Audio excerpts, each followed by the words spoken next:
Oh, the land of the free and the home of the brave. I'm a proud American from my birth to the grave. 47's the top, took a bullet for all. Didn't flinch, didn't run, still they answer the call. And we say, be tight, be tight, be tight. Officer Tatum show. Be tight, be tight, be tight. Officer Tatum show.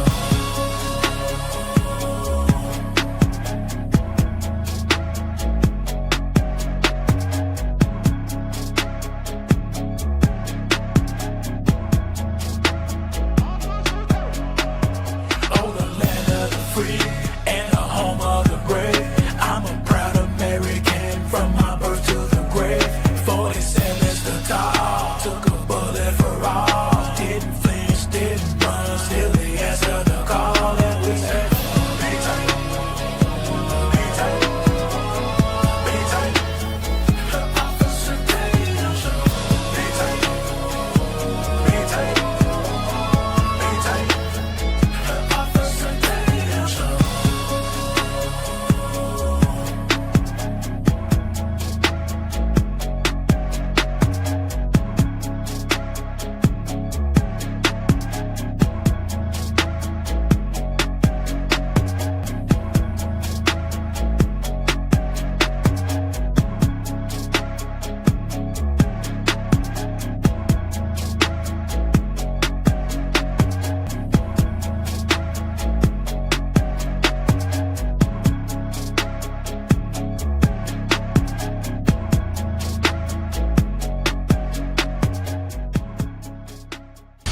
If you don't believe that we are in a fight today, you're sleeping under a rock. If you get hit and you lay down and you cry and you fold up in the corner, definitely you will not win the fight. We show up to win. Our culture needs a lot of you young people in here to step up and stand out. There is nothing or no principality, power, division, devil can stop us when we're united. They can only get you when you're divided. When I see the American flag, I see us progressing to something that can be awesome and great. And if you don't plan on winning then, you might as well go on the day.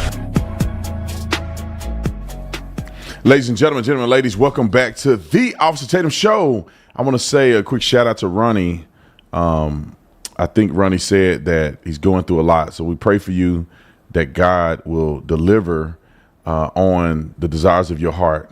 As long as you keep him first, I believe God will take care of you. I want to give a shout out to the shirt that I'm wearing right here. The team came up with it. I think we're about 3 days late, but I think a lot of y'all still would appreciate this shirt. Really well made. I do not know how my team actually screen printed this. This is incredible detail. This screen print looked just like the image that you see on the website. It looked just like the image you see on the website. They did an incredible job. Make sure when you order this, put a little tip in the tip jar because that's going to go to those guys. So if you want it, put jeans 20 to get 20% off, jeans 20 to get 20% off. Get you one of these shirts today. I think we just made it active and live.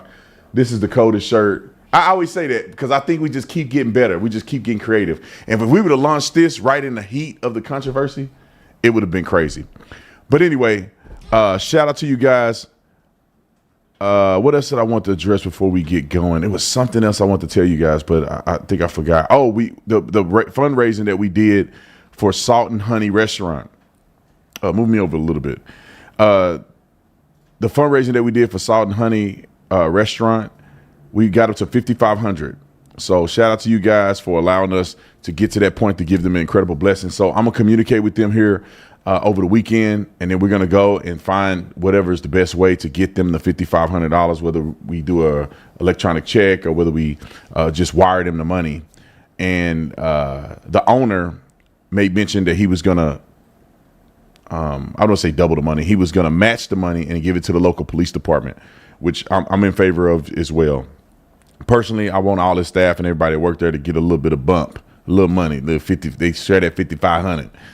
But I want to say thank you to you guys for making it happen. I still got to give my portion. I keep forgetting. So before I send it to him, I'm gonna throw a little change in the piggy bank.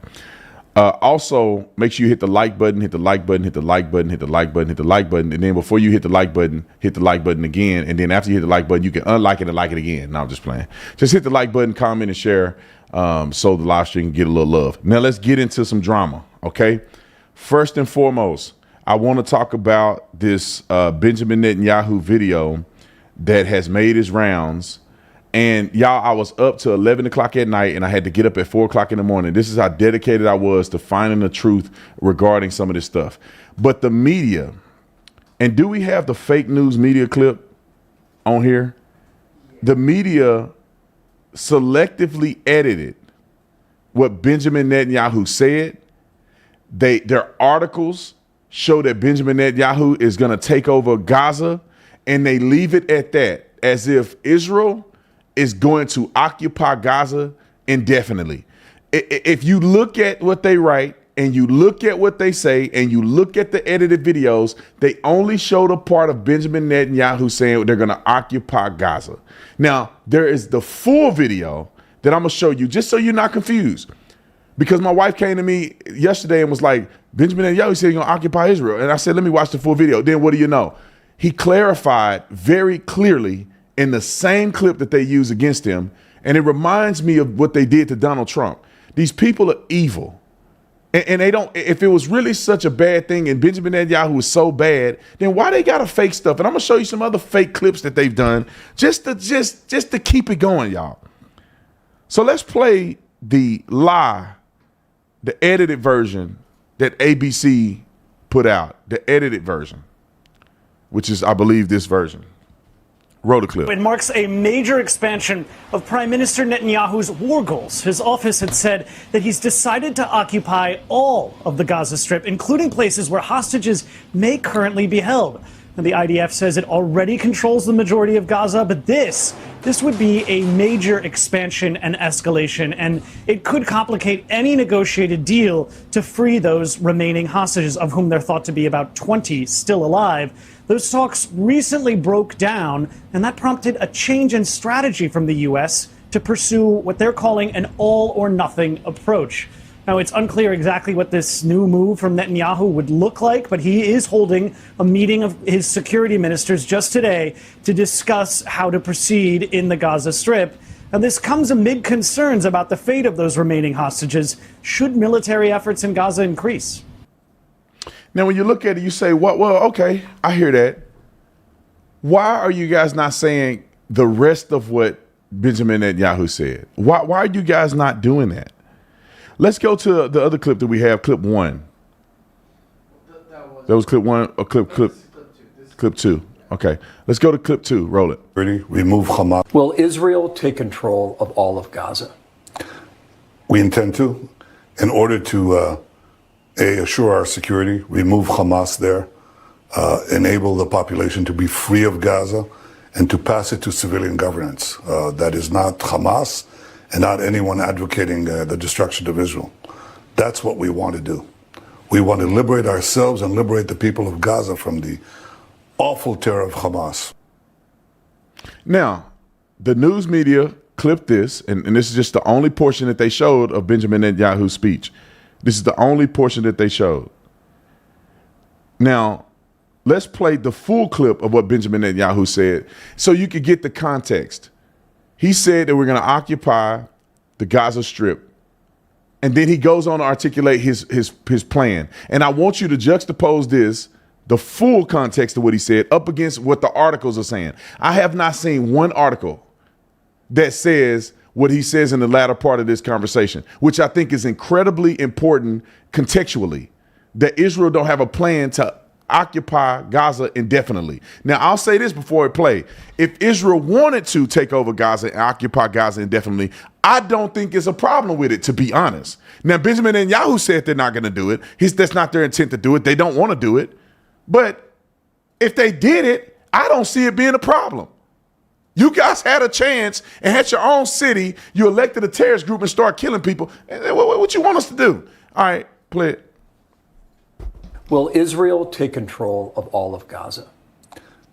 We intend to, in order to assure our security, remove Hamas there, enable the population to be free of Gaza, and to pass it to civilian governance. That is not Hamas and not anyone advocating the destruction of Israel. That's what we want to do. We want to liberate ourselves and liberate the people of Gaza from the awful terror of Hamas. And you were in the Gaza Strip today.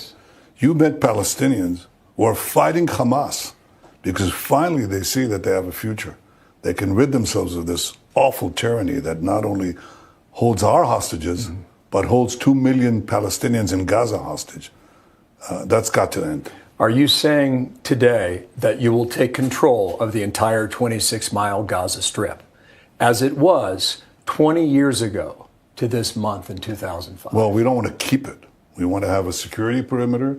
We don't want to govern it. We don't want to be there as a governing body. We want to hand it over to Arab forces that will govern it properly without threatening us and giving Gazans a good life.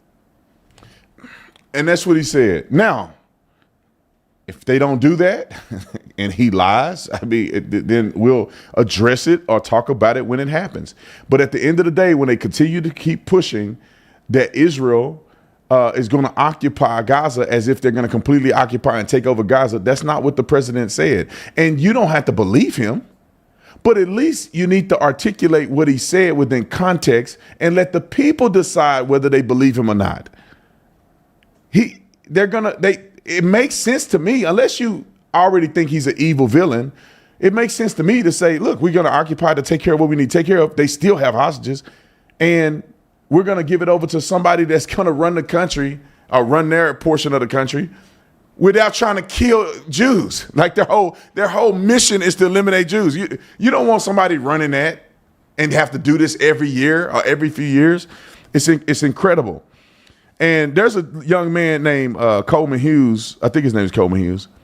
He did a really good job at explaining this. Now, I'm not really sure what portion of the clip that we got of him, but if you go to his YouTube channel and you watch this entire segment that he did on Israel, I think it's the most balanced and fair segment that anybody has done representing Israel. And he did an incredible job explaining the nuances. And I think that is fair. And nobody can really argue with his point unless you believe that your opinion is different. You cannot change the facts of what Coleman said. And what were you saying? Oh, I was saying we have the full 17-minute one. Yeah, not going to watch that. All right, let's roll this because I want to play this and then I want to show some propaganda that I wanted to get off my chest so you guys can see a different side of it. You don't have to believe it. You don't have to agree with Israel. I don't care. But I think that people need to see at least both sides so they can make a real decision. Roll the clip with what Coleman said. Fundamentally broken. Finally, I want to discuss the charge of genocide, because this is one of the most serious charges made against Israel. It's also, in my view, one of the most absurd. Genocide is the physical destruction, not the metaphorical destruction, not the destruction of property, but the physical destruction of a people in whole or in part. Israel's aim in Gaza is not to destroy the Palestinian people as a whole, nor to destroy Gazan Palestinians in particular. How do we know this? Because even if we accept the Gaza Health Ministry's numbers at face value, that is 60,000 people killed in Gaza in about 22 months of war. That is 3% of Gaza's population. You could argue that it's more than 60,000 dead because there are uncounted bodies tragically trapped under the rubble. But on the other hand, you'd have to subtract the combatants from that number as well, and the IDF says that about 20,000 combatants have been killed. To be clear, my default assumption is that both sides in any war are exaggerating their numbers. But for the sake of argument and fairness, let's just take both sides at their word for a moment. So 60,000 dead, 20,000 of whom are combatants. That's about 3% of Gaza's pre-war population killed in 22 months of war. Now, critics of Israel are fond of pointing out just how big the power disparity between Israel and the Palestinians is. And they are completely correct. Israel can do just about anything it wants. If the IDF chose to destroy Gazans as a people, they could kill almost everyone in Gaza in a matter of weeks. So ask yourself, why haven't they? And if your answer is international pressure, meaning they really would like to commit a genocide, except they don't want to become a pariah state like North Korea, well, then you've already conceded that they're not, in fact, committing a genocide. What you're accusing them of in that case is harboring secret wishes that they're not acting on. So we can have that conversation, but that's separate from an accusation of genocide. The Nazis killed 60% of European Jews. The Turks killed over 50% of Armenians. In Rwanda, something like 80% of Tutsis were killed in 100 days. Those were genocides. And in legitimate cases of genocide, in which a smaller percentage of people were killed, it was because the genocidaire didn't have the ability to kill more. Now, we know that Israel could easily kill 50% or 60 or 80% of Gazans in less than 100 days, if they wanted to, but they don't. And that's really all you need to know to be sure that Israel isn't committing genocide. The focus on what an Israeli defense minister said in his angriest moment after October 7th, or some truly awful comment made about Palestinians by a far-right minister, this focus is understandable, but it's actually misplaced. The reason we focus on what politicians say is to divine their intentions from unclear information, right? We're trying to understand what they would do if they had the power to do it. But in the case of Israel and Gaza, we don't have to divine their intentions because they're so powerful, they can already do whatever they want. Now, that said, if you do want to get into the weeds about what Israeli decision makers have actually said, as opposed to what propagandists claim that they've said, then you should read the Atlantic article by Yair Rosenberg called "What Did Top Israeli War Officials Really Say About Gaza?" For instance, one of the most frequently circulated quotes, including in the New York Times, the BBC, the NPR, and The Guardian, was literally fabricated. It was a fake quote. And many others were deliberately taken out of context. So check out that article if you want more. But again, Keep going. of this is a little bit beside the point, because the IDF is so powerful that the best indication of what Israeli decision makers are trying to do in Gaza isn't a cherry-picked quote by a minister. The best indication is what they're actually doing. And what Right, they're I actually agree with Coleman on this one. Now, y'all need to go watch his full 17-minute podcast, or I don't know what he would call it, show or whatever. And because I think he talks about a few other things, and he's very fair and balanced, and it makes sense to me. And I had asked him, and I know me and him don't follow each other, and he probably don't. I don't know. It's a group of black conservatives that don't like me for some reason, and I don't know if he's one of them. But I did ask him to come on the show because I want to have a panel discussion about this Gaza thing with pro-Israeli and pro-Hamas people, and see if we can't have the information put out so you can determine what you believe and what you don't believe. One thing that bothers me, and I looked this up last night and I sent my wife all of this information, is that I don't know why they're continuing to lie about Israel. In my personal opinion, if it's that bad and Israel's doing that bad, there's plenty of evidence. It would be plenty of evidence. But then when you look deeper into it, it's like the same thing I see with police shootings, the same thing I see with Donald Trump. They'll take a little bit of what he said and they go, look, Donald Trump said there's good people on both sides. And they'll run with it like it's no tomorrow and get on TV and swear to God that it's this and it's that and it's that. And they know they lied. They're doing the same thing against Benjamin Netanyahu in this situation. I don't know what other things he's been doing, but this one is an example. And then I looked it up on ChatGPT yesterday because I like to look up ChatGPT to see what information is disseminated on these platforms.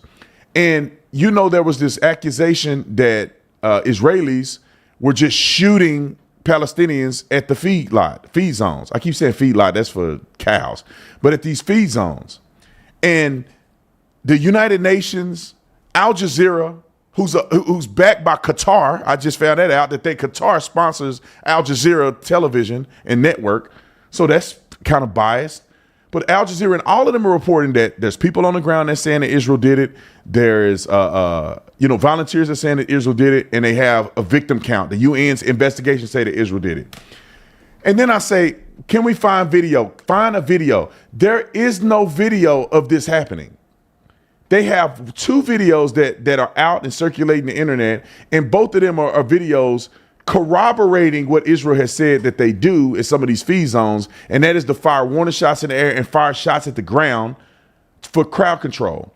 Now, on the video that they published as an example of Israel shooting people shows no one getting shot. Not 1 inch of the video is showing anyone getting shot. Not the aftermath of somebody getting shot, not while people are getting shot. None of those things are visible in any of the footage. And it just makes me wonder, like, is somebody lying to us? Israel is saying, we ain't done none of this. They have a vested interest to lie, to be honest. Al Jazeera said they killed 1,300 people. They have a vested interest to lie. But why is there no video? If somebody got a video, send it to me. Why is there no video of any of this?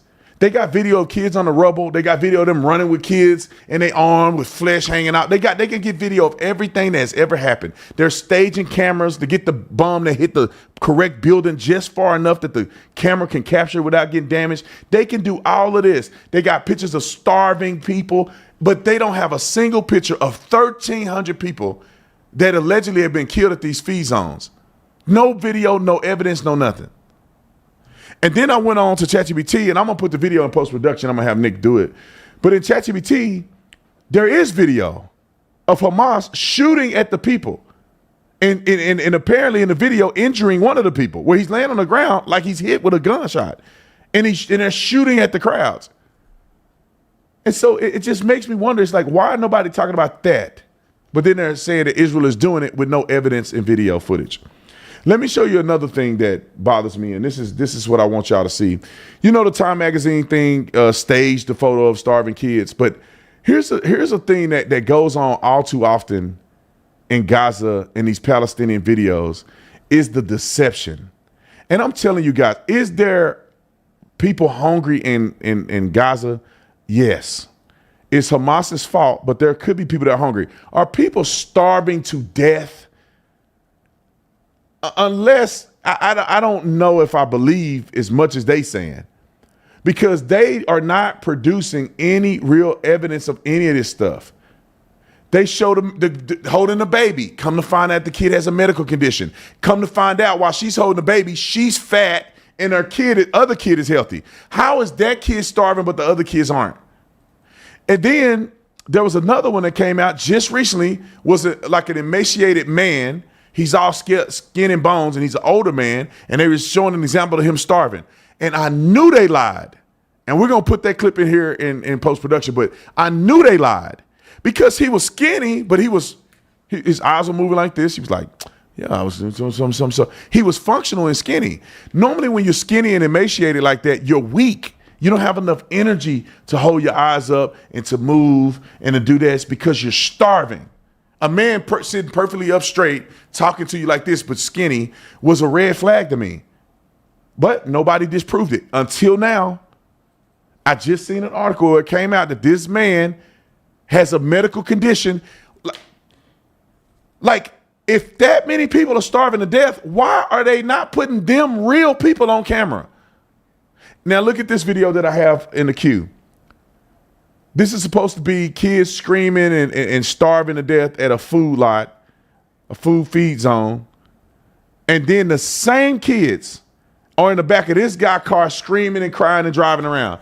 Like, why? Roll the clip.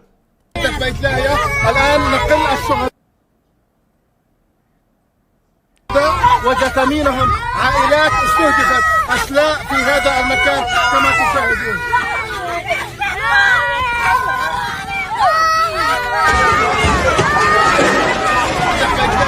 الآن نقل الشهداء وجثامينهم عائلات استهدفت أشلاء في هذا المكان كما تشاهدون.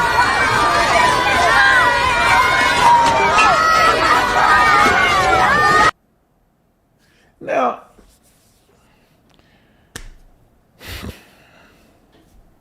when you see stuff like this, you say, well, wait a minute, time out. I went back and looked at every video I could find of the videos that they put out there. And like, they all now become very skeptical to me. Because I showed y'all in one of my last videos of all the propaganda of these bombs hitting these places, everybody running around like they don't know, but the cameraman didn't position the camera perfectly. That's impossible to do. The dude has to be a prophet, Isaiah, and God has showed him everywhere where the bomb is gonna and what time is gonna launch. You know, like that's not true. It's propaganda. They stage the camera. They know because Israel said they're gonna bomb this certain location, and then they get the people there just far enough where nobody get hurt. And then when the bomb hit, they all scramble and run away and scream like it's not. You know, 99% of the videos that I've seen online have been those exact videos. Then I see them dumping bodies on top of, and then I go to look at the bodies and they look, some of them under the bottom look fake. Now, I don't know if they're fake or not, but it's just, it makes me wonder, how far are they going with this? What is the truth and what's not the truth? And it's not the matter of that they're lying. It's why are they lying? I don't think people are starving like they say they are. And I got an opportunity to go to Israel. I might actually go. Now, I may not be able to go to, my wife tell me no. I may not be able to go to Gaza. You know, I don't want to be in the middle of a real conflict. Not unless they're going to give me a AR-15 and they're going to set my family up for life if I die. But other than that, I don't want to really get into that conflict. But I do want to physically be there because, bro, I'm telling you, if I go to Gaza or go to Israel and I see people being mistreated, I'm going to say I'm seeing people mistreated. I'm not going to get there and lie. They can't pay me enough money for me to lie on something like that. Because to be honest, they shouldn't want me to go. I shouldn't go. They shouldn't let me see certain stuff if they don't want me to tell the truth. Now, I don't know if I'm going to go or not, but I think about going because I want to see what's really going on. I think these people are lying. I think these people are lying. And they won't let journalists into Gaza. Go to Gaza. Let them go to Gaza. I will pay for you to, a journalist, I'll pay for you to go into Gaza. No, you don't get no military support. You don't get nothing. You go to Gaza and be a journalist. You're gonna be in a cave somewhere, one of these tunnels. So you know, I gotta think it through, man. My wife is really skeptical of me going, but I know a lot of people that live there, and I really want to go and see what's going on for myself, to be honest. Because if Israel is doing something nefarious, I want to see it for myself, and then I can say, you know what, they're not doing right. Listen, at the end of the day, I'm an American. At the end of the day, my loyalty is to America. I do respect Israel, but my loyalty is to America. So if y'all over there cutting up, and I can see you cutting up, I'm gonna say y'all cutting up. Do that mean I'm abandoning my support for Israel? No, I'm abandoning my support for what y'all doing because this ain't right. But I almost can put my life on it. That if I got over there, I'm gonna see exactly what they tell. They like, there's nothing there. There ain't nobody dying. There ain't nobody feed. Look at these feed lots or these feed zones full of food that they refuse to get. Look at Hamas is doing this and that and that. I think that God has blessed me with wisdom, and not everybody believes me, or not everybody support what I say, but I honestly, truly believe God has blessed me with the gift to have wisdom. And so when these conflicts come up, it always seems like I'm on the right side of it, even if it's unpopular. And then when later on things come out, it looked like Brandon is smart and everybody else that said I was lying, they got an egg on their face. They'll never say it. They'll never admit it, but it's true. The same thing we did with Uvalde. Like, I don't understand. People still mad at me over there. It's like, I just showed you what really happened. People don't know that all these kids got shot up before the cops even got there. And like, why can't we just report on the truth without being biased? You know, I don't know. It bothers me. But anyway, I thought I'd throw that out there. We're going to add these other videos in post-production because I'll send them to you, Nick. It's like 3 videos that I want to add that prove what I'm saying. And I look it up on ChatGPT, and it's just such a lying, fraudulent. It's crazy to me what's happening. All right, I think we got that. Let's get to the Union officer, the Union-backed officer who fatally shot a man. This is the kind of stuff that make me mad too. The activism and stupidity from the left is insane to me. You got a scenario where a guy, they respond to a call of a violent act. They engage with a guy that pulls a gun on them and he ends up getting shot. And the city council members had the nerve to say what I'm about to show you them saying? Like, at what point do you say you got to be held accountable when cops stop you and you fight and you pull out a gun on police officers? You got to be held accountable. Roll the clip. As you can see in this body-worn camera video, 2 Rochester police officers arrive at the scene on Ernestine Street Thursday at 7:36 p.m. and attempt to stop a man later identified as 38-year-old Akintunde Campbell. RPD says during the encounter, Campbell reaches into the pocket of his hoodie and pulls out a handgun. Following this, 3 Rochester City Council members, Mary Lupian, Kim Smith, and Stanley Martin, addressed the incident after reviewing the video. It is horrific, and we are forgetting to think about the human cost of what happened. And I really want to spend my time focusing on that and really working to change the system so it doesn't happen again. Hold on, stop. This is the thing that makes me so mad. I'm trying not to say a cuss word. This makes me so mad because why is the only focus the criminal thug who probably had a criminal record as long as his pant leg? Why is the focus on his life and not on anybody else? If he was in fact responsible as one of the people who they were looking for in investigating a violent crime, what about the victim of that crime? What about the victimization of law enforcement officers when you make them shoot you? How about their well-being? How about the police officers' well-being? You have now traumatized 2 officers potentially because you're a nut after you potentially committed another crime. Can we have advocacy for the law enforcement officers that have to be subjugated to shooting people and taking their lives? Can we have advocacy for the crime that was committed against another person? Why don't we have advocacy? 38-year-old, the incident, police responded to multiple 911 calls about a suspicious person. Campbell reportedly had a handgun. Officers gave repeated commands to drop the weapon, which you see on the camera. About 11 shots were fired. Campbell was pronounced deceased at the scene. Officers gave medical aid. Body-worn camera footage shows the commands and shooting. We probably should find that body-worn camera. I think that was just a news clipping. Play the clip, and then we'll think about the rest of it. Roll it. Rochester Police Locust Club released a statement Monday saying the remarks of the council members was a failure in leadership and insults the men and women who responded professionally and courageously to a volatile and dangerous situation. The union added the officers did not escalate the encounter. They responded to a call for help in the neighborhood, and the individual involved dictated the outcome through his actions. Now let's look at these hamburger heifers and see what their stances are on things. Stanley Martin, who's the at-large council member, and I think it was Stanley Martin,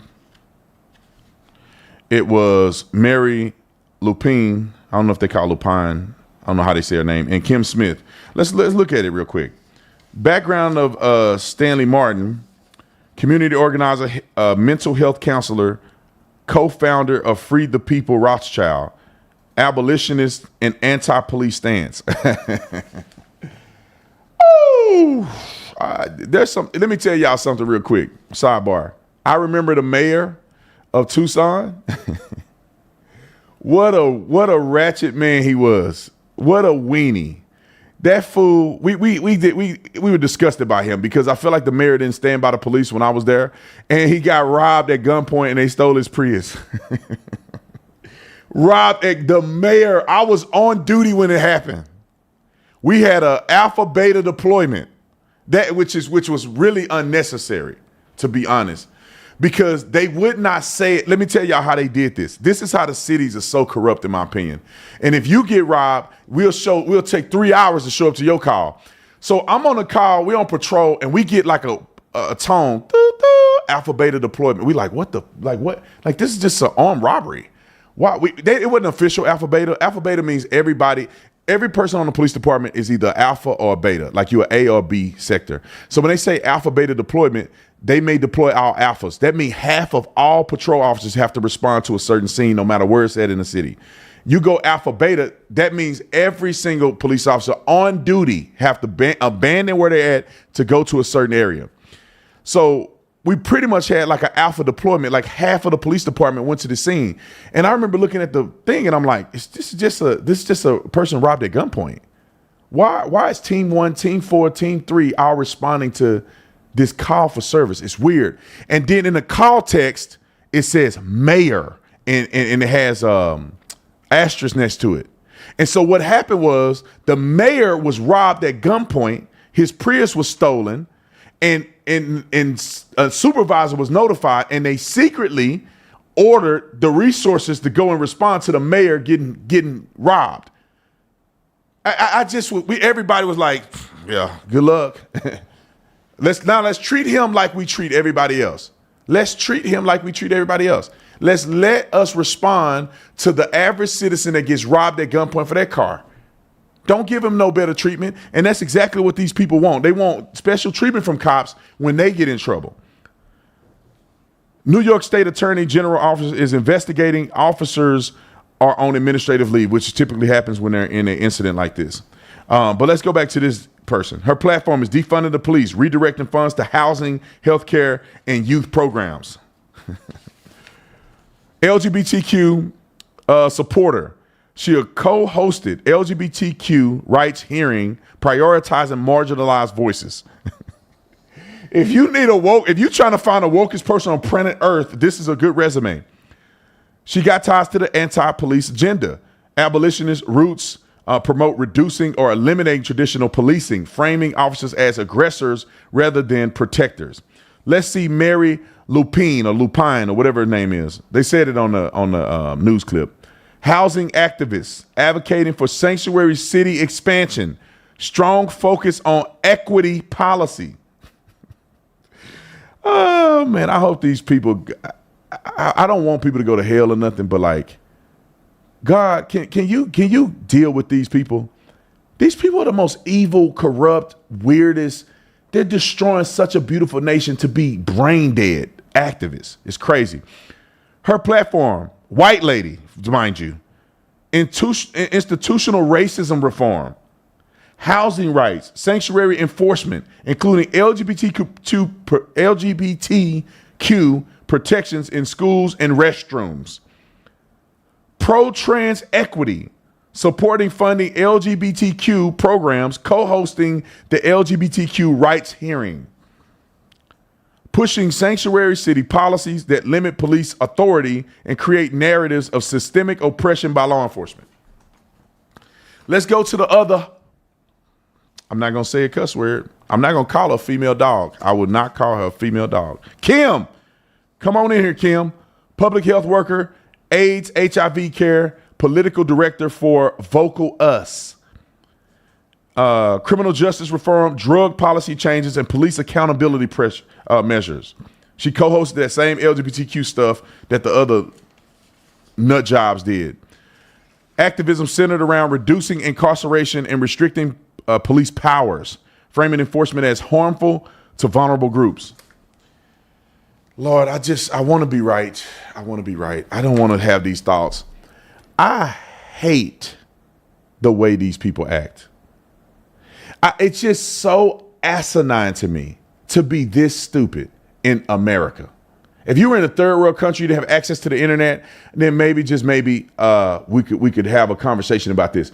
But for you to think that we have an incarceration problem and the incarceration problem is the law and law enforcement. No, dummy. Incarceration problem is ignorant folk committing crimes. Why don't everybody go to jail? Just think about it. Why has Nick never been arrested? Trent never been arrested? Why have most people not been arrested? Why? Because most people don't commit crimes. It's very simple. Now, you can cry about a person's upbringing and that they brought up in a bad neighborhood, they sold drugs because they had to make a living, which is not true in many cases. You can argue that point, but that's not the law enforcement's problem. That's a parenting problem. That's a fatherlessness problem. That's an accountability problem. What are we even saying here? You can, that's what I would say. If my son was getting in trouble, it's my problem. It's not the problem that the police officer arresting you for selling drugs. It's not their problem. It's yours and yours alone. I cannot stand this victim mentality. We do not have an over-incarceration problem. We have an over-committal of crime problem. Young people out here stealing. We just saw the kids at the store stealing. Little kids stealing, and nothing happened to them. And so what do they grow up believing? I'm going to be doing this when I'm grown. Stealing, breaking in the store, committing crimes, drug dealing, stealing. How do you know it happened, Brandon? Because I grew up in this stuff. When I was a young man, I grew up around people doing this. People selling drugs, people doing all kinds of stuff.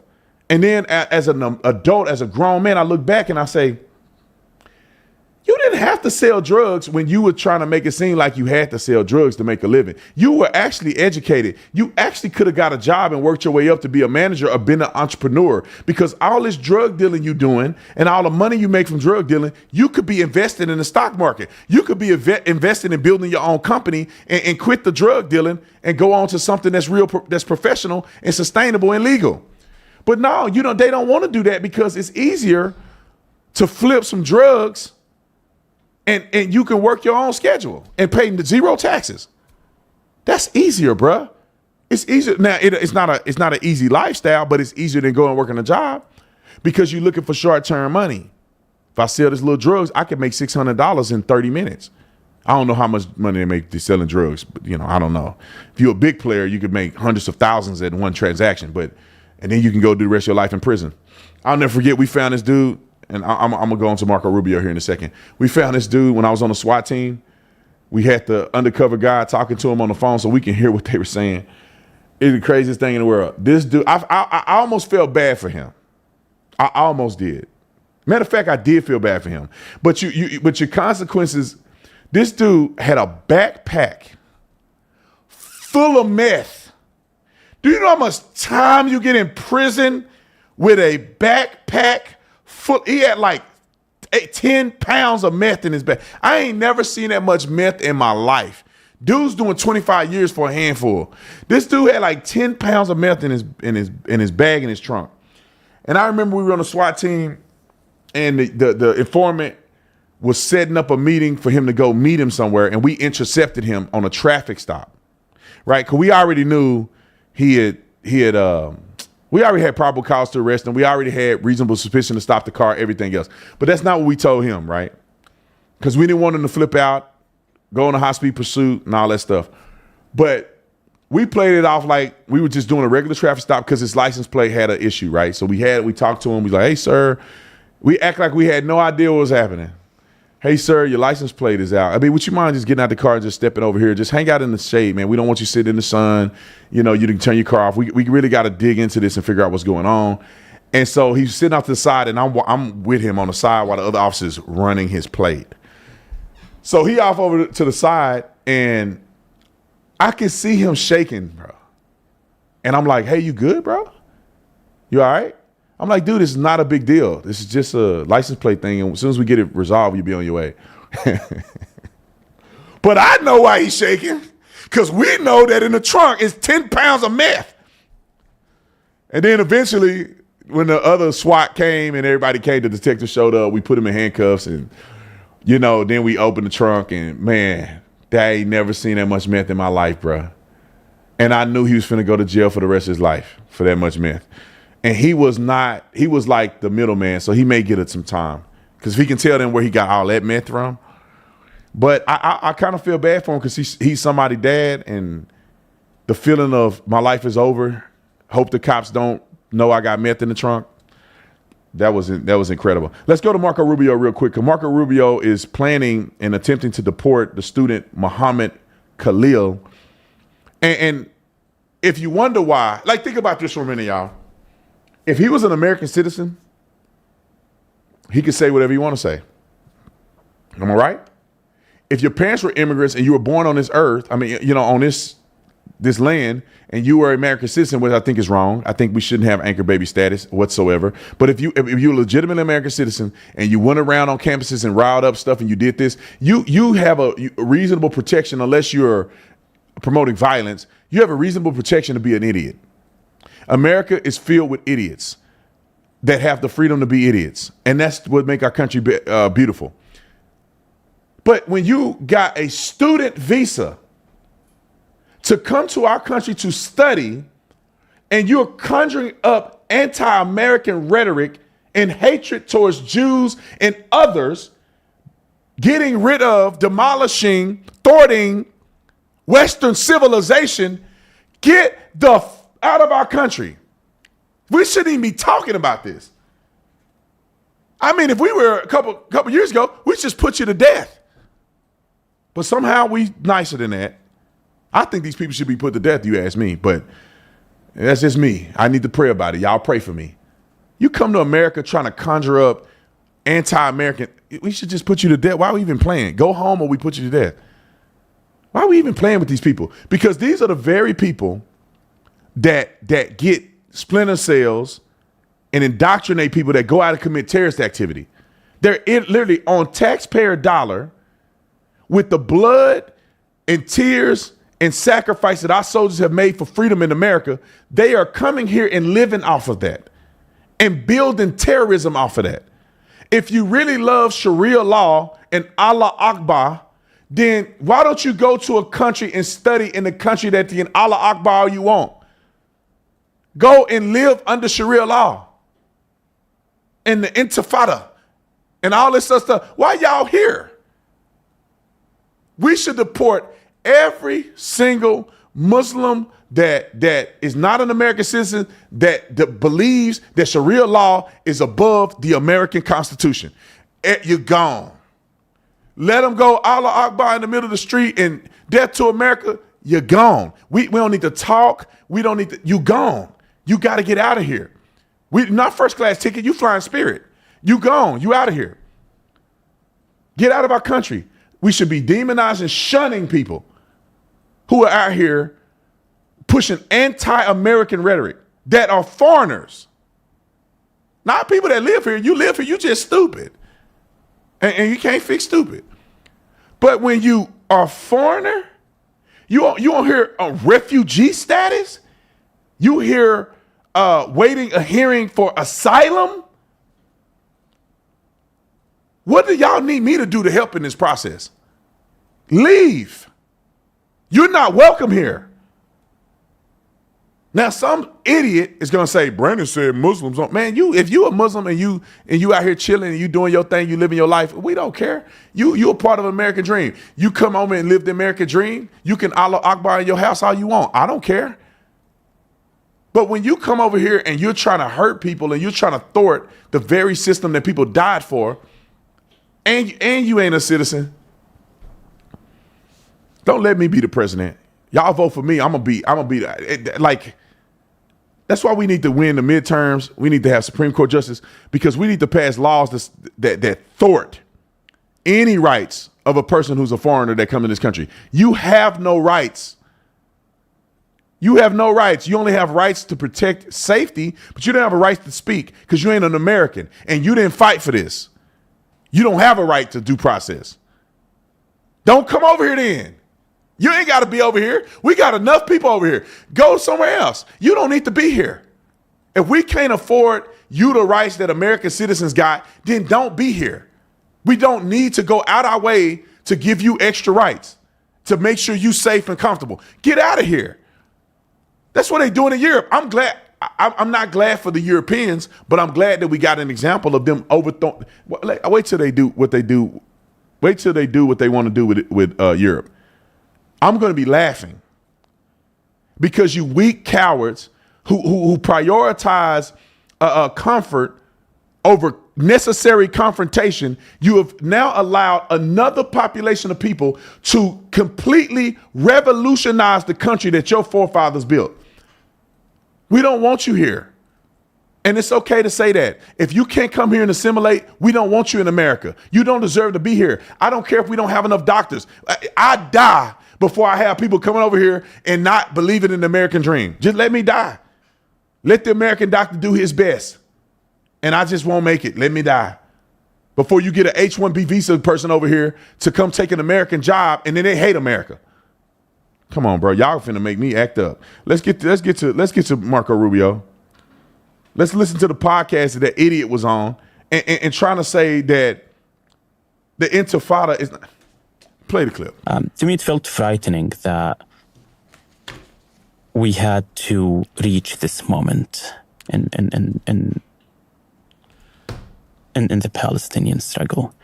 And I remember I didn't sleep for a number of days, and Noor was very worried about like just my health. And it was heavy. Like I still remember, like I was like, this couldn't happen. And what do you mean we had to reach this moment? What moment is this? I was interning at UNRWA at that point, the United Nations Relief and Works Agency at the UN, at their New York office. And as part of my internship, my research and work was focused on, Palestine, on the situation in the West Bank and Gaza. And you can see that the situation is not sustainable. You have an Israeli government that's absolutely ignoring Palestinians. They are trying to make that deal with Saudi and just happy about their Abraham Accord without, looking at Palestinians as if Palestinians are not part of the equation. And they circumvented the Palestinian question. And it's clear, like, it's becoming more and more violent. Like, by October 6, over 200 Palestinians were killed by Israeli forces and settlers. Over 40 of them were children. So that's what I mean by, like, unfortunately, we couldn't avoid such a moment. And what? And yeah, it was absolutely difficult, like, to see not only the horrific images, but also the response of Israel, because I knew like that's what Netanyahu wants. Go and get that hellfire warmed up. Go and get it warmed up. Go and put that on preheat. Throw these people in there. Like, the thing that bothers me about these people is that we are so, everybody that support Palestine and support this Gaza, on the Gaza side, you are instigating and are a part of a demonic reality, in my personal opinion. I'm talking about people who knowingly do it, not the people who's stupid and they watch a couple things on TV and free Palestine. They don't even know where Palestine is at. But first of all, Palestine even is a country anyway, but they have no idea what they talk about. From the river to the sea, which river? All right, not these idiots. I'm talking about people who study this stuff and they somehow believe that the Palestinians are right in this situation. You don't give me that bull crap of the response from Israel. The response from Israel should just to clean everybody out. That to me, that could be a response from Israel, but they didn't do that. Just imagine if the roles were reversed and Israel went into this is crazy. If Israel went into a Arabic country and they beheaded people and they took people hostage, and then the Arab country bombed the living daylights out of Israel, nobody would even care. Because Gaza tried to do it, they just had the Iron Dome. That's the only reason why they didn't kill hundreds of thousands of Israelis, because they have the Iron Dome. Now let's talk about the Intifada. This dummy is on the record saying Intifada don't necessarily mean violent. Well, the last two Intifadas resulted in a lot of killing. I'm just going to give you the Israeli death toll. The first Intifada in 1987, when I was born, was about 100 civilians and 60 soldiers were killed. The second Intifada was 1,000 Israelis killed. 741 of them were civilians. That's more civilians than the members of security forces that were killed, because it was only 342. So their kill ratio is double, 2-to-1, civilian to military personnel. And nobody cried about the Intifada then, did you? I don't like. Intifada is an Intifada, bruh. What are y'all talking about? And then you're calling for a new global Intifada. What does a global Intifada mean? Our examples of Intifada is murdering people.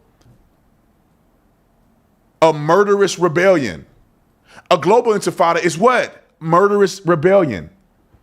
It's not psychological. Why don't you say a psychological Intifada? He didn't say psychological. He didn't preface it. Ask him, what did he think about Hamas? He will never disavow Hamas. Because I'm telling you, they don't believe Hamas is a problem. They believe that they're freedom fighters. Every time I go on campus and I talk to somebody about this, I say, well, I say, do you believe that they're committing genocide against Palestinians? Yes. Do you believe it's occupied? Yes. Do you believe that Israeli people are trying to destroy and kill all the Palestinians? Yes. Then what is the problem with what Hamas did? If they're fighting back against a genocide? Yeah, just go ahead and say you support Hamas. Just say you support it. All of these people that always talk about Israel and how bad Israel is, none of them talk about Hamas at all. They don't talk about what Hamas is doing to their own people. They say free Palestine. They don't say free Palestine from Hamas. They don't do none of that. Ask yourself the question why, and then get back to me. I wanted to do the Terrell Suggs, but I'm gonna skip that. Pam Bundy, green lights, Letitia James investigation. Y'all remember that bald head scallywag?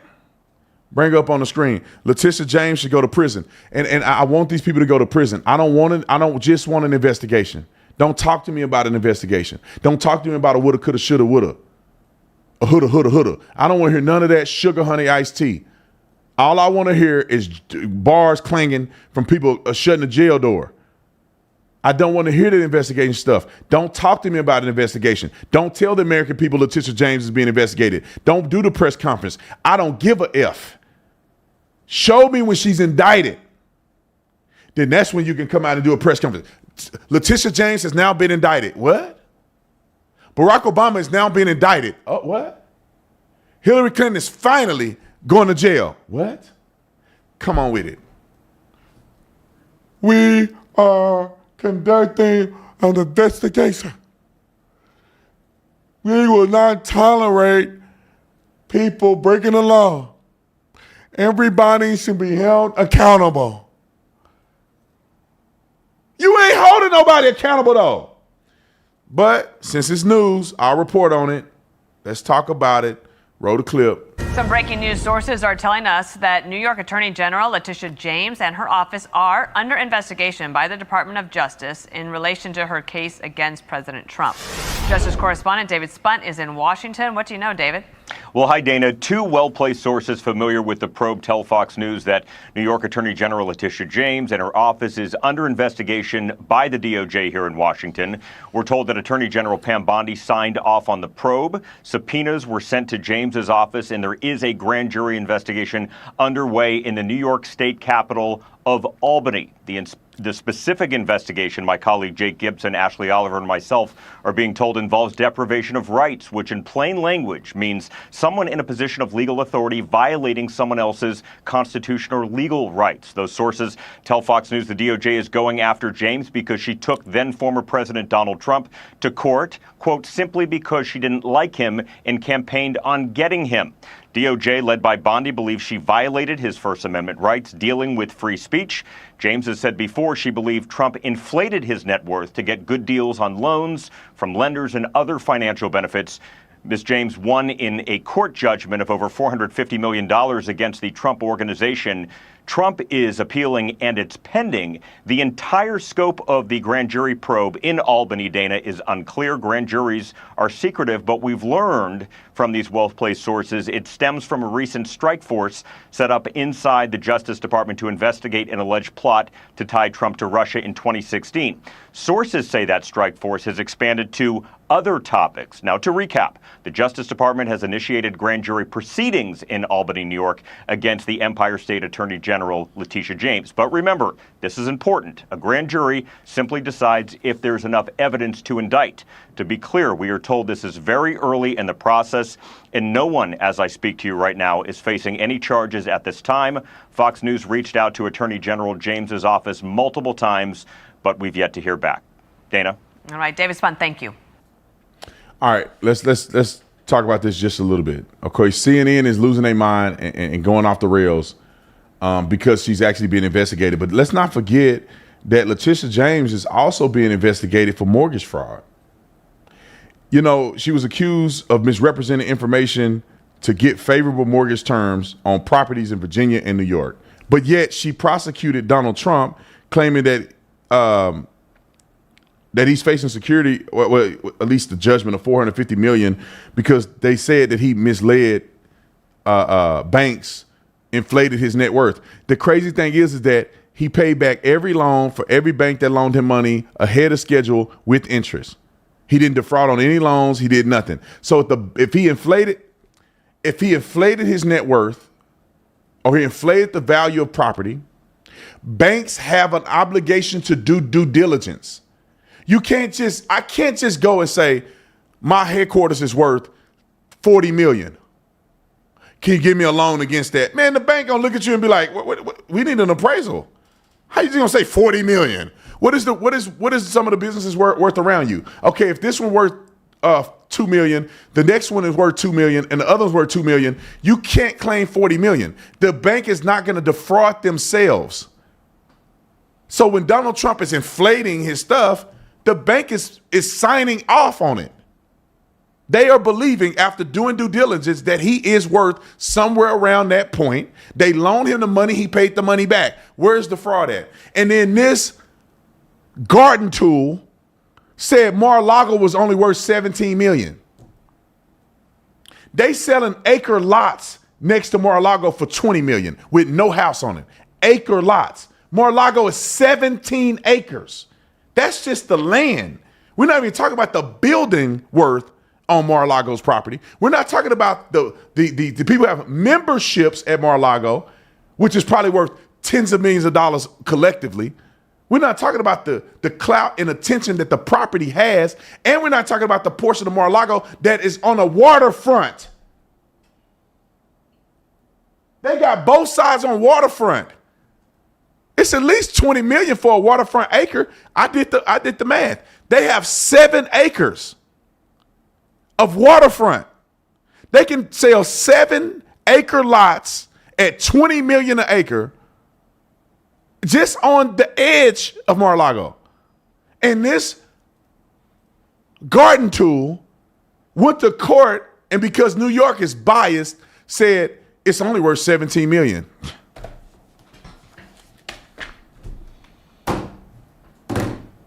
$17 million. That's the craziest I ever heard in my life. But anyway, let's go to CNN and do a meltdown over this. And it's funny, they will not talk about Letitia James' investigation. I'm going to get into a little bit of her investigation after this, but I want to play this clip, roll it. That's a breaking news coming into the Situation Room right now. The U.S. Justice Department is opening an investigation into the New York Attorney General Letitia James's office. This comes as part of a criminal investigation into James, who previously prosecuted Trump.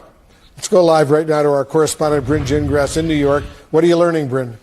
Yeah, well, so we're getting this information, our Karis Canal confirming that there are now 2 grand jury subpoenas issued by the U.S. Attorney's Office for the Northern District of New York, looking to get information about James's office, basically trying to see if there was any criminality by her office when she filed that civil lawsuit against the Trump organization. If you remember that lawsuit going to trial and the Trump organization being found liable, having to owe now at this point because of interest about $500 million in penalty. So it appears that this is a pursuit to figure out if there was any criminality in the investigation moving forward to that lawsuit. So we're still trying to work out all the details of this, but we also understand there is another subpoena in relation to James suing the NRA, if you remember, the National Rifle Association, which was also found liable after the lawsuit her office files. Now, we know that James is a big adversary of Trump, and we know that Trump has a history of going after people who have gone against him. He's spoken out many times against James herself during the time of that trial, and even most recently. So this is something, of course, that we're going to continue to follow, but that is the latest news that we're getting right now, again, from our Karis Canal. All right, we'll see what happens. Bryn Gingras reporting for us. Thank you very, very much. Up next, do CNN reporting. Why? Hold on. All this stuff that they said, did I miss it, y'all? Comment section, tell me. Did they mention one thing about her being investigated for wire fraud, bank fraud, and all this other stuff she did? She literally acted and lied like she was her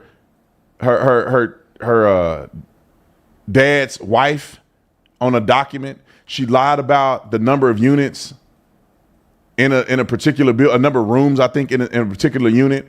Because if you had 3 bedrooms or units in an apartment complex, I think it was like 5 or more units is this. So she said she had 4 units instead of 5. So she got a tremendous better interest rate. Like, she prosecuting him for misleading banks to get favorable deals while she did the same thing.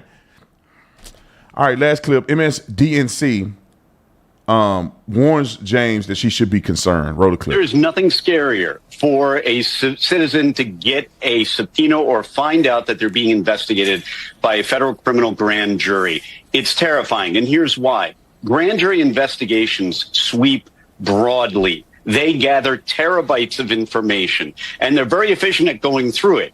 And the problem there for people is that they may be investigating issue number 1 and then stumble across never before known issue number 2 when going through all those documents.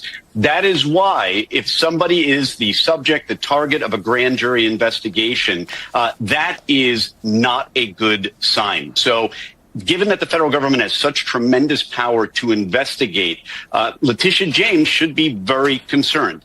Not that she necessarily did anything wrong, but because that kind of scrutiny of financial records, of business records, everything going back probably years might yield something that the government finds interesting.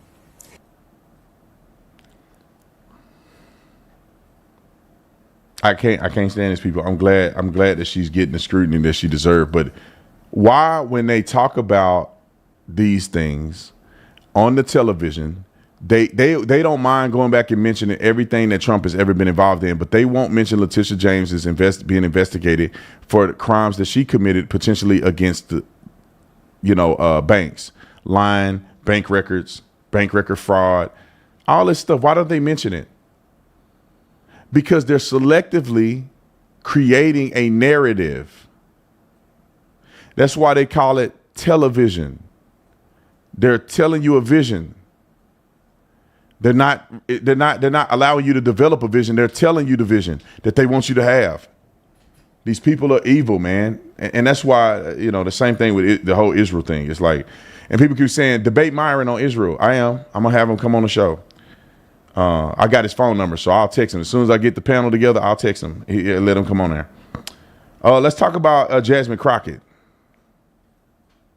Jasmine Crocker Sugar Honey Iced Tea. And the reports is that she's a terrible boss. Staff has come out and said that she's hard to deal with. Are you shocked? I'm not shocked.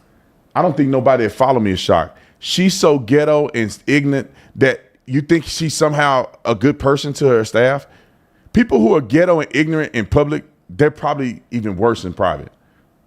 If you come out talking like her in public, you something ain't right with you. But Jesse Waters is going to set the record straight. Roll the clip. But when the cameras are off, Crockett's real claws come out. Staffers say she bites harder than she barks. And the whole fighting for you act, one big cheap fake. She even works from home. Quote, she's laying around her apartment, won't come into the office, and is really just indifferent to staff and will scream at them. When Crockett actually shows up for work, she wants to be treated like Governor Hot Wheels. She hates using her legs. She demands her staff play chauffeur and drive from the Capitol to her office. It's only a few blocks. And the car can't be some cheap Subaru. It's got to be an Escalade. After that, the aide must, and this is important, stand outside the car and open the door like it's the Met Gala. Another aide says Crockett's obsessed with being the black Sydney Sweeney. Quote, she's focused almost exclusively on being an influencer, not a member of Congress. Crockett's all diva, no wow. And Crockett might talk a big DEI game, but if you're black, you're the first to get the pink slip. Quote, I don't want to hear Jasmine Crockett talk about helping black women when she just fired one for no reason. Turns out she may be a toxic boss, according to the New York Post. Here's the headline. Trump critic Rep. Jasmine Crockett is a no-show boss from hell who terrorizes staffers. Aides say, all diva, no wow. Inside, you see a quote, former aide to Crockett, saying that they don't like their boss. She is lying around her apartment, won't come into the office, and is just really indifferent to staff and will scream at them. She is never in the office and is very disengaged. She does her BS that goes viral and then freaks out over the most random things. I mean, who's surprised? I mean, this is my favorite Congresswoman. I enjoy her because I think if you promote someone like this, then you can just kiss the national election goodbye. And honestly, I don't think this was like a secret. She kind of acts this way publicly as well. But she's getting the Amy Klobuchar treatment. Abuses the staff. Kamala Harris, we heard behind the scenes, abuses her staff. Doesn't really do the work, trying to look for viral moments. And she's really not effective as well. What piece of legislation can you say she has been successful on? What piece of legislation has she changed the country on?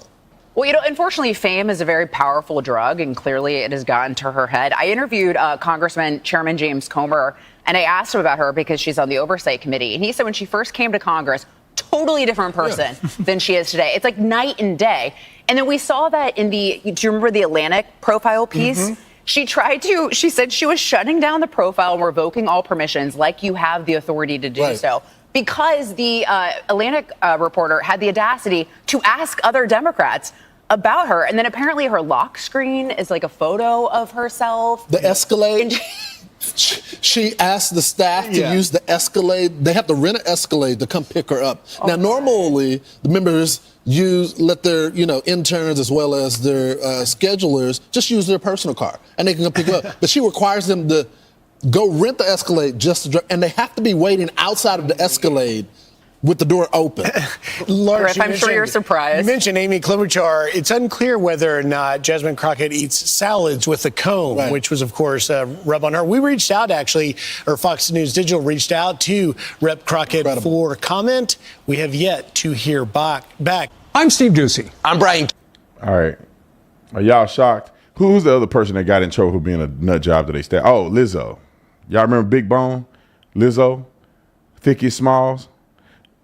Well, she got sued by women who were in her entourage. I don't know if it's like her dancers, backup dancers, singers and stuff. She got sued, I think, by them because she was fat shaming.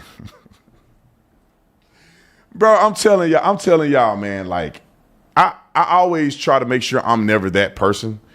But, people that get so bent out of shape and they're so mean to people and they're so unforgiving, they are the ones that have the most issues in their personal life.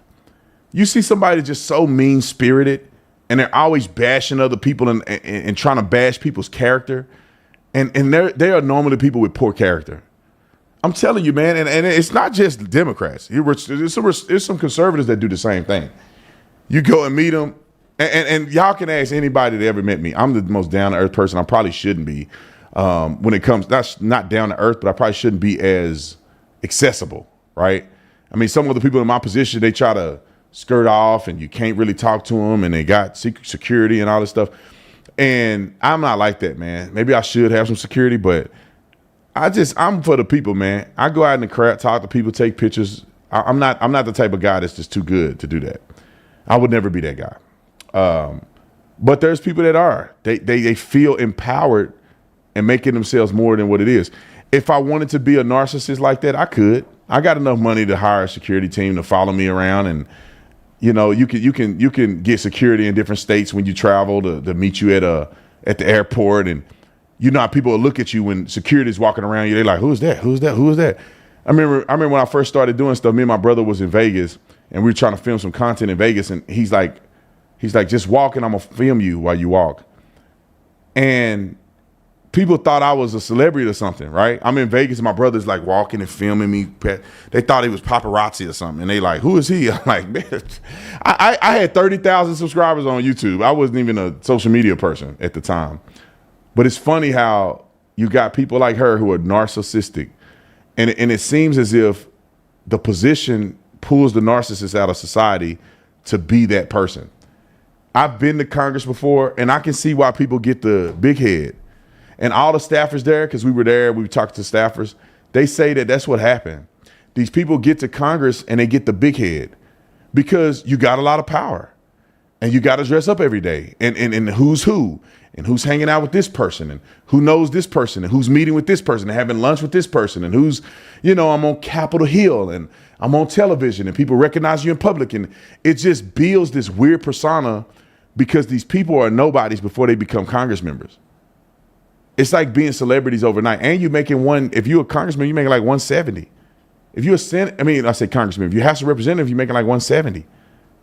If you're a senator, you're making like 2 something a year to just vote. And some of these people don't even vote on nothing. They don't even do anything.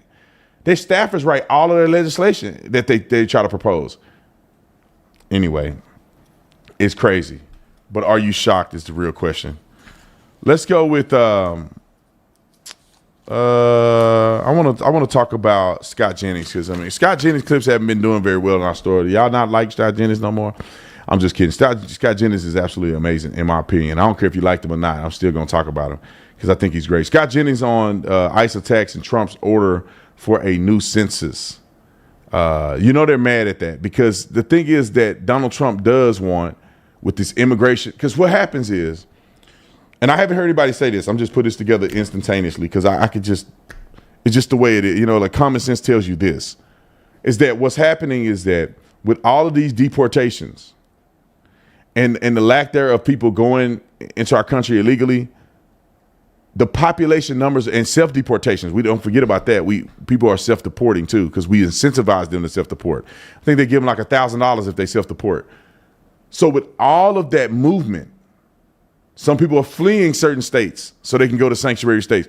With all of that immigration moving, I think Donald Trump do want there to be a reevaluation of what's going on. So therefore, they can redraw district lines. They can redraw people, depending on what states get more House of Representatives. All those things matter. And Trump could be doing that because of those reasons, which is fair, in my opinion. Roll the clip. Well, he certainly wants to do the census in a way that doesn't count illegal aliens as part of the overall population for the purpose of determining congressional districts and federal funding. And I think he's going to have a lot of popular support for it. Now, I know there's a process they have to go through, and it would take a long time to do a census, but there is a widespread belief that Democrats want to keep the system in place that they have because it advantages them. I know that that's what they believe because a Democratic congresswoman from New York, Clark, the other day said out loud, I want more migrants in my district for redistricting purposes. And so it's a political strategy of the Democrats. And I think the president's saying to the American people, why are we counting illegal aliens, unauthorized residents in this country when it comes to apportioning our political leadership? It's because it's in the Constitution, the United States Constitution. The Supreme Court ruled on this in 2019, and they ruled against Trump 5-4. It's in the Constitution. I have a big problem with this, regardless of whether. Hold on.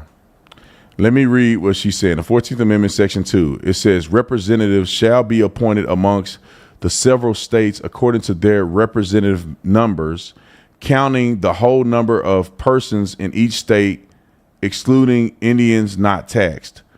But when the right to vote in any election for the choice of electors for president and vice president of the United States of America, representatives in Congress, the executive and judicial office of the state, or the members of the legislation thereof, is denied to any of the male inhabitants of such state being 21 years of age, the citizens of the United States of America, or in any way abridged except for participation in rebellion. I don't know, that kind of confused me. I got to go read that.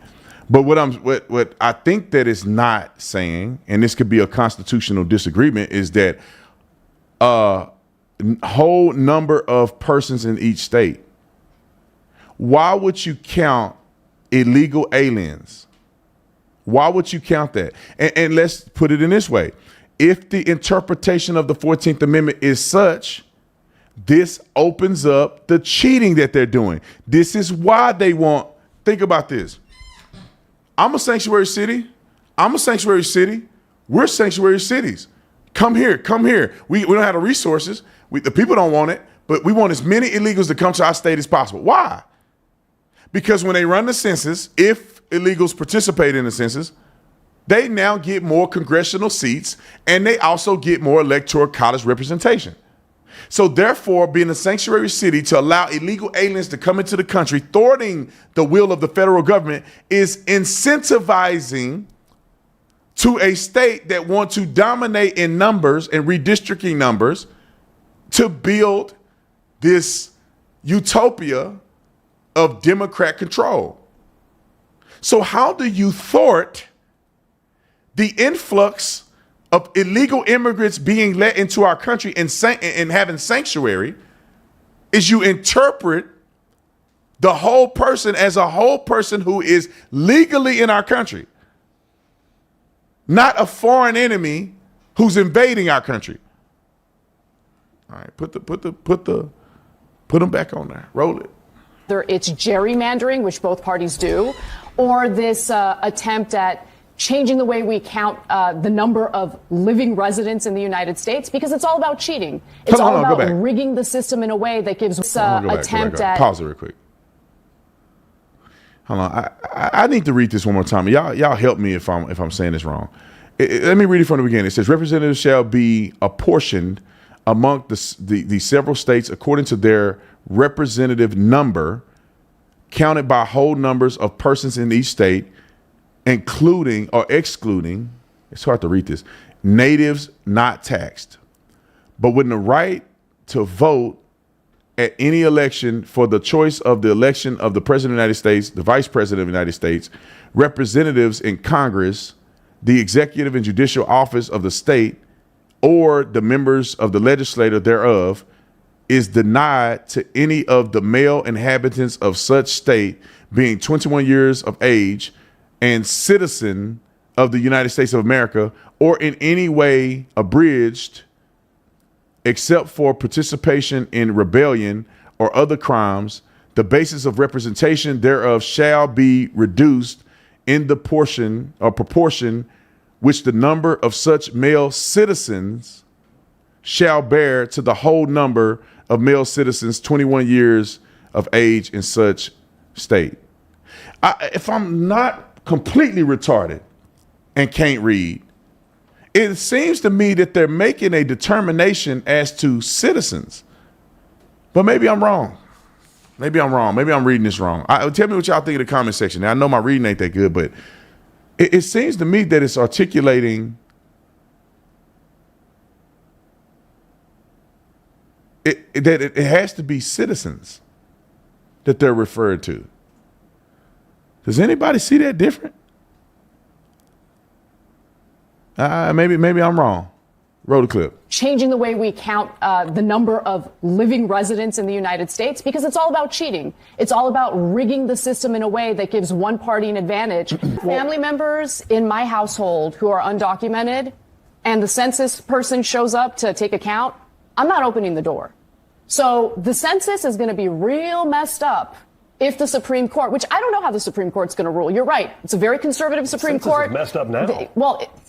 Is it messed up? I mean, they're counting people who live in the United States. There's no doubt that conservatives don't like that it counts undocumented. They can't vote, but it determines who gets to serve. Every in census in history up until this point. That's for sure. No, it also determines who's in Congress, and it might mean 20 to 30 seats. That's why Democrats are in the middle of a high-speed come-apart right now. It's 20 to 30 seats. Well, Texas and Florida better be real careful, because they're under the assumption that they don't have a bunch of undocumented immigrants residing in those red states. Dan, and then I have one. To say, Republicans right now are trying to recruit and give bonuses to people who want to serve in ICE, and Democrats right now and people on the left are encouraging violence against people who want to serve in ICE. They are? And are putting them in harm's way every day. How so exactly? The two parties and how they're treating ICE agents right now, I think Republicans embracing recruitment of ICE and Democrats encouraging maybe violence. So we're just going to make a declarative statement like that without providing a single shred of evidence. You have not seen the myriad stories of ICE agents? Democrats every day are calling them the Gestapo. Do you think that helps or hurts? Well, they do act like Gestapo when they're showing There you go. Look at...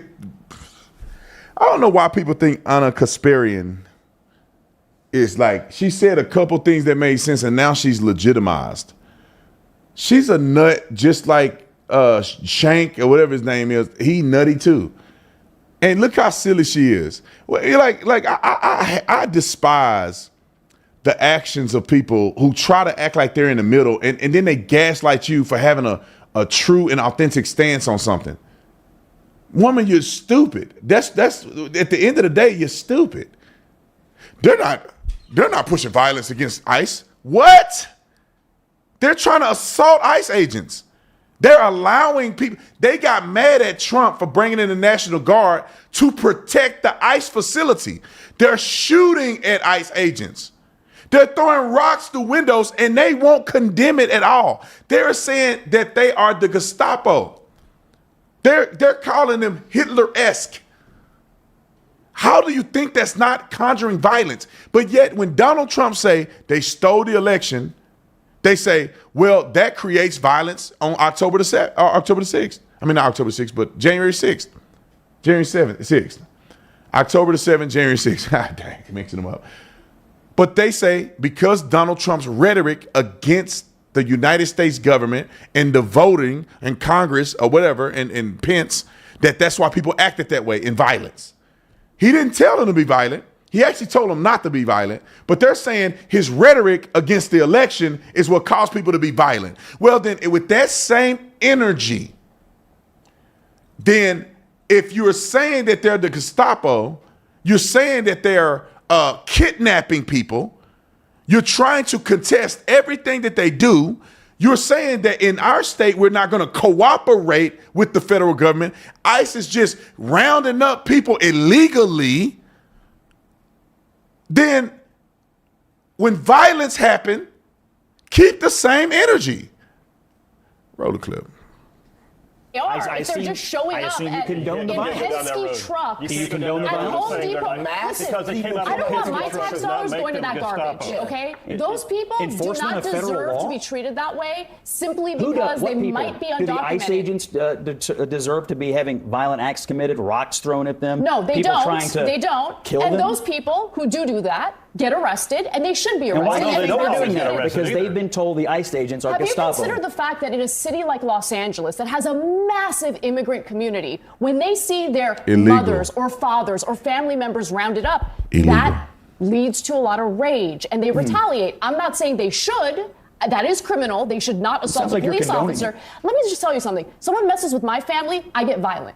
Okay, that's how I feel about family. I protect family. So don't be surprised when people feel angry when they feel that there's a bunch of feds in their city invading their city, going after people who are just day laborers in a Home Depot parking lot. That's dangerous talk, though, with regard to law enforcement in general. Because you can make that argument about anything with law enforcement, which is, all right, so law enforcement came in, they arrested someone at my house, they got the wrong person, and I am mad, and as a result, I'm going to now get to be rageful? Well, no, I mean, look, you can be mad. It leads to unrest. It leads to a ton of unrest. No, it's more than that. They are physically attacking. And by the way, there's an 800% increase in attacks on ICE agents. Now, the Oracle, Scott Jennings, is right again. Like she just put her foot in her mouth, and they probably did not have her on CNN for a little bit because she literally said, when somebody messes with my family, I get violent. Messing with your family is enforcing a law against your family who's committing a crime. You get violent. Don't say California's full of immigrants. No, illegal are immigrants. Immigrants aren't getting deported. Now, if somebody accidentally deported an immigrant, that's because it's an accident, and it will rarely happen. But immigrants have done the thing the right way. Immigrants have legally been in this country. Illegal aliens are not the same. I'm not mad at ICE. I may be mad at the situation, but I wouldn't be mad at ICE if they deported somebody in my family that was illegally in this country for 20 years. Like the young lady that I was friends with. She had a deportation order from 20 years ago. I would like to help her if I can. I think that maybe she had an asylum claim and maybe they should investigate it and give her a opportunity to be in America. She haven't committed any crimes or anything like that. But I'm not mad at them enforcing the law. It's the law, though. And then this is the slippery slope. When you say, well, I don't agree with this law. Although somebody broke the law, I don't think it should be enforced. Then how far do you go? If I think speeding is a stupid law, should I disobey every time I get pulled over on a traffic stop? Because I think it's unconstitutional. I should be able to drive how I want to drive. So I'm just going to disobey and fight a cop and call people to riot and throw rocks at cops every time they pull somebody over on a traffic stop. No, you don't get to decide because I don't want this today or I don't like the law that's on the book that I'm going to rebel to this extent. And it's not even like it's an unjust law. They're just going to Home Depot. For you stupid mother out there, it's 1 million Home Depots. Why would they go to that one Home Depot? It's not like they're doing Home Depot to Home Depot to Home Depot to Home Depot. There's probably 5 Home Depots in that, in I don't know, in that city. And that side of town, there's probably 5 Home Depots. Why did they go to that one Home Depot? Because, dummy, they have a reason to be there because there's people that they're investigating that they have to arrest. They're not just showing up at Home Depot because Mexicans are there. If that was the case, they'd just show up to a swap meet. How many Mexicans at the swap meet versus at Home Depot? Tell me. Go to a swap meet. It looked like Mexico. It's probably 40,000 Mexicans at a swap meet. If you wanted to round up illegals, the swap meet is the place to be.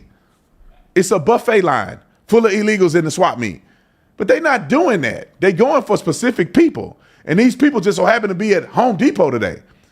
And then when they arrest this person and all of y'all also illegal, they just let you go. They go, all y'all illegal? Well, y'all got to come down to the office and we're going to see what happened. Yeah, somebody set up a food truck. Yeah. The Fed set up a taco truck. Put a real Mexican in there. Let them show up to there. Como está, señor? Ice. Icy, baby. Como te amo? Icy. Icy. I know it's funny. It's only funny because y'all got to intentionally be in our country illegally. Why we've given too much of a pass to the illegal stuff, bro. Like now it's like you deserve to be here. No, wait a minute. You illegal. What are we even talking about right now? Like you're illegally in this country. How do you now just, we should just accept it? No, we don't. We don't want you here. I don't care what kind of good work you're doing. You still illegal. How about you go the right way? Like Juan and Jose and Lupe down the street. They came here right. They got a great job, great life. They own a construction company. They did it the right way. Why do you get to do it the wrong way? That's like when I went to the university. I'm at University of Arizona, right? Full scholarship. I earned it. I'm doing my work.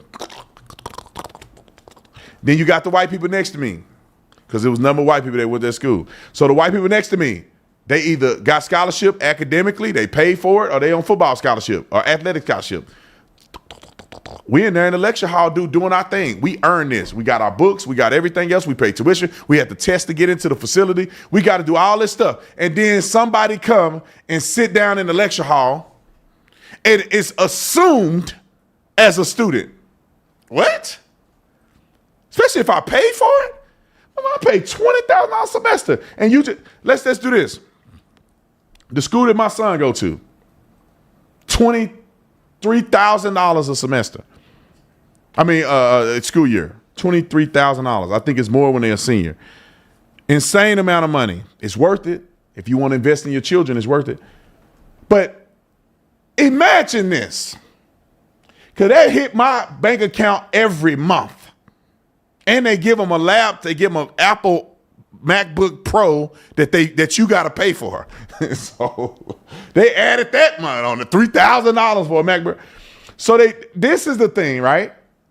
Now imagine a kid just show up at the school and he get the same education as my kid do. Matter of fact, he do something at school and they give him access to advisors and they give him after school programs we can help with his education. And they only get to join the sports teams too.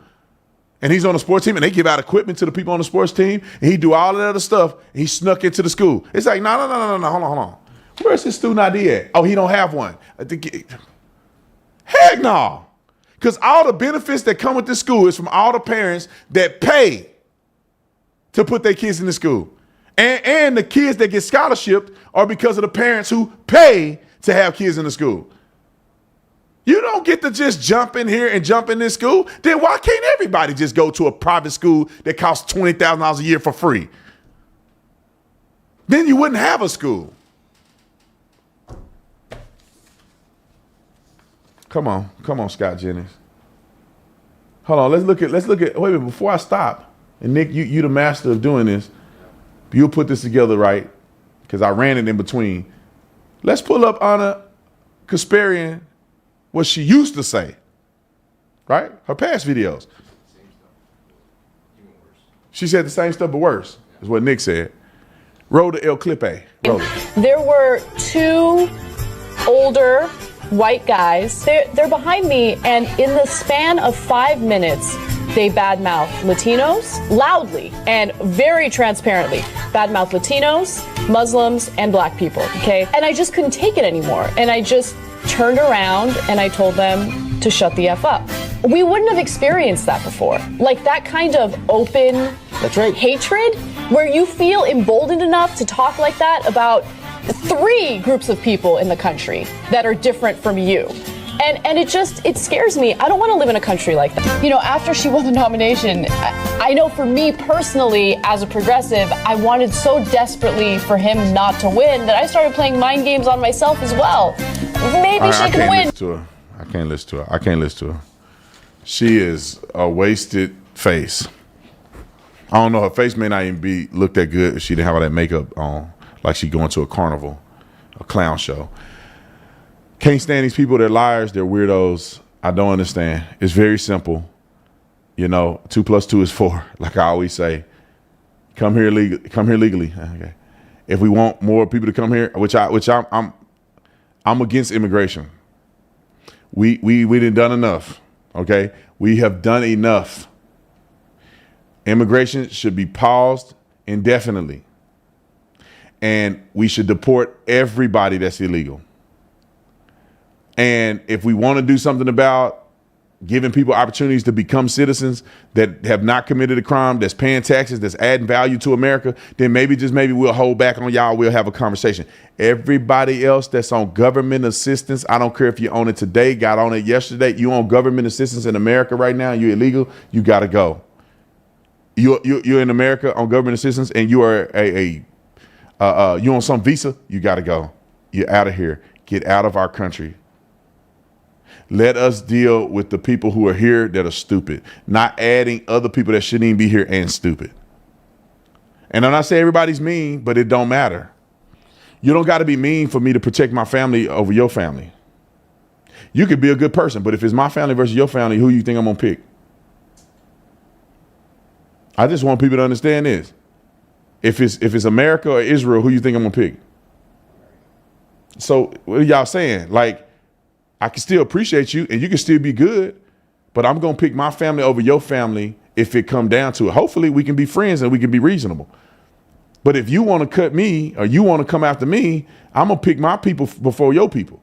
And I'm not just pointing at Israel. It's anybody. I'm an American. My grandfather served this country. Like, I'm going to pick my people. And all the people who are starving around the world, well, let's help them. But that don't mean you get to come here. And it's not because we don't want you here. We don't have a place for you here. We don't have a place for you to be protected. We don't have a place for you to grow and be. Somebody wrote something real stupid in my comment section. I think it got banned. No, it's right here. Look at this. I'm going to block this person. How do you block? And report that person. Yeah, right there. Boom.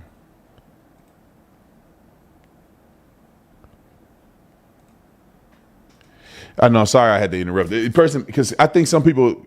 That's why I need some moderators. I think some people be saying some stuff to try to get the channel taken down. So I reported them. It was definitely something that nobody should be saying on here. But anyway, I think that's it. Do I need one more? Let's go with this 16-year-old that got attacked by you know who. They just can't. You can't get it together. And sometimes they make Nick Fuentes sound right, even though he's a nut, and I think he's a racist. But they make him sound right when you turn on the television, and this is what you see. Why would this kid working this place get attacked? Why do we see so many videos of Americans of African descent doing violent things? Why is it so many of them? I know that most black people aren't doing this, but why is it so disproportionate? That's what frustrates me about black people and frustrates me about our society and how we don't call this out. Why is a minority group disproportionately representing violence? Why? I mean, I know why, but we should be talking about it. That's the threat to America is white supremacy. No, it's not. It's really ends. The end is the biggest threat. I'd say the second biggest threat to America. The end. Biggest threat, violent-wise, to America, disproportionately, is the end. But you talking about ruining the whole country, it's the white liberal. It's the white end. Roll the clip. Police are looking for the man who attacked a young restaurant worker. The man bit that worker 6 times. You can see some of the wounds there.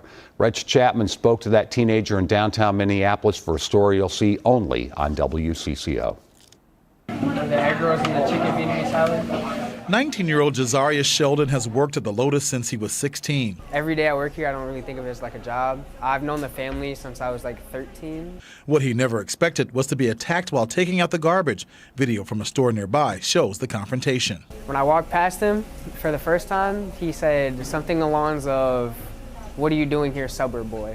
Jazariah says there were several people standing by watching as a man continued to verbally attack him. There was a lady watching. She watched everything happen.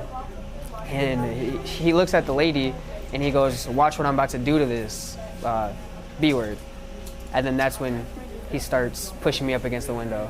And then that's when it turned into self-defense. Jazariah studies jiu-jitsu. He used those skills and what he learned as a high school wrestler to fight back. Every time I would pick him up and have him in the air, he was like 6'2", so he has a lot of room. He would latch onto my shoulder while I was taking him down. And every time I had him on the ground, he would bite my chest. Bystanders pulled Jazariah off the attacker, and when he tried to walk away, he kept coming for him. He was bitten 6 times on his shoulder, his back, and his arm. He got his whole mouth on there. Got his whole mouth on there, yeah. Brazilian Jiu-Jitsu, the guy, bit off more than he can chew, so. Lotus co-owner Yoon Nguyen. He bit off more than he could chew, bro. Did somebody say no pun intended or pun intended? God dang. Roll the clip. Says his family has seen the neighborhood change since they opened in 1984. I think safety is a huge issue here in Minneapolis. People don't tend to come out anymore to go dine out, to go eat, because they don't feel safe. I think that's the biggest thing. He wants more patrols in the area, but understands why police response is limited. Yeah, they need more help. The guys are just short-staffed, and there's only so much they can do. Nguyen hopes neighbors use their power of presence to keep the area safer. I've always believed if more people came out, more people from the neighborhood, it tends to shoo away the bad people. With photojournalist Chris Cruz, Reg Chapman, WCCO News. Police say they are searching for the attacker. We're told he could face felony assault charges. Could. He should go to prison for attacking some person, innocent person, and then he doing it in front of. What we used to charge people with is if they did things in front of kids, we would charge them with contributing to the delinquency of a minor. So if you're an adult and you are illegally participating in a violent act against somebody in front of any kids, every kid that you did that in front of, we charge you with contributing to the delinquency of a minor on each count of kid that saw you do that stupid stuff.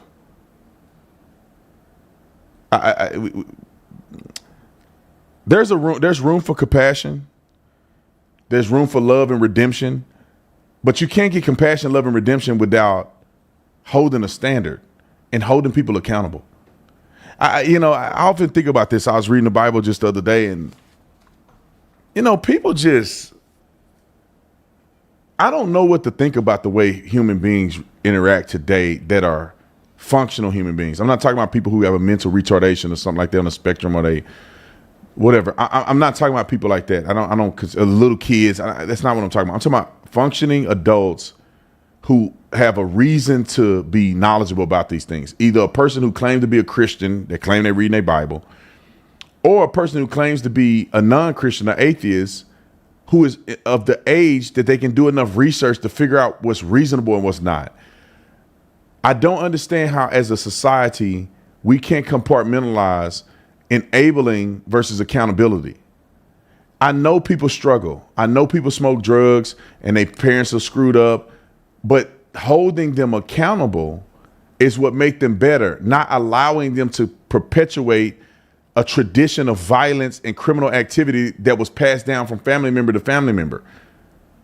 And yeah, I do believe that we can have nuance in teenagers committing crimes. Like if you're underage, we shouldn't try you as an adult unless you kill somebody.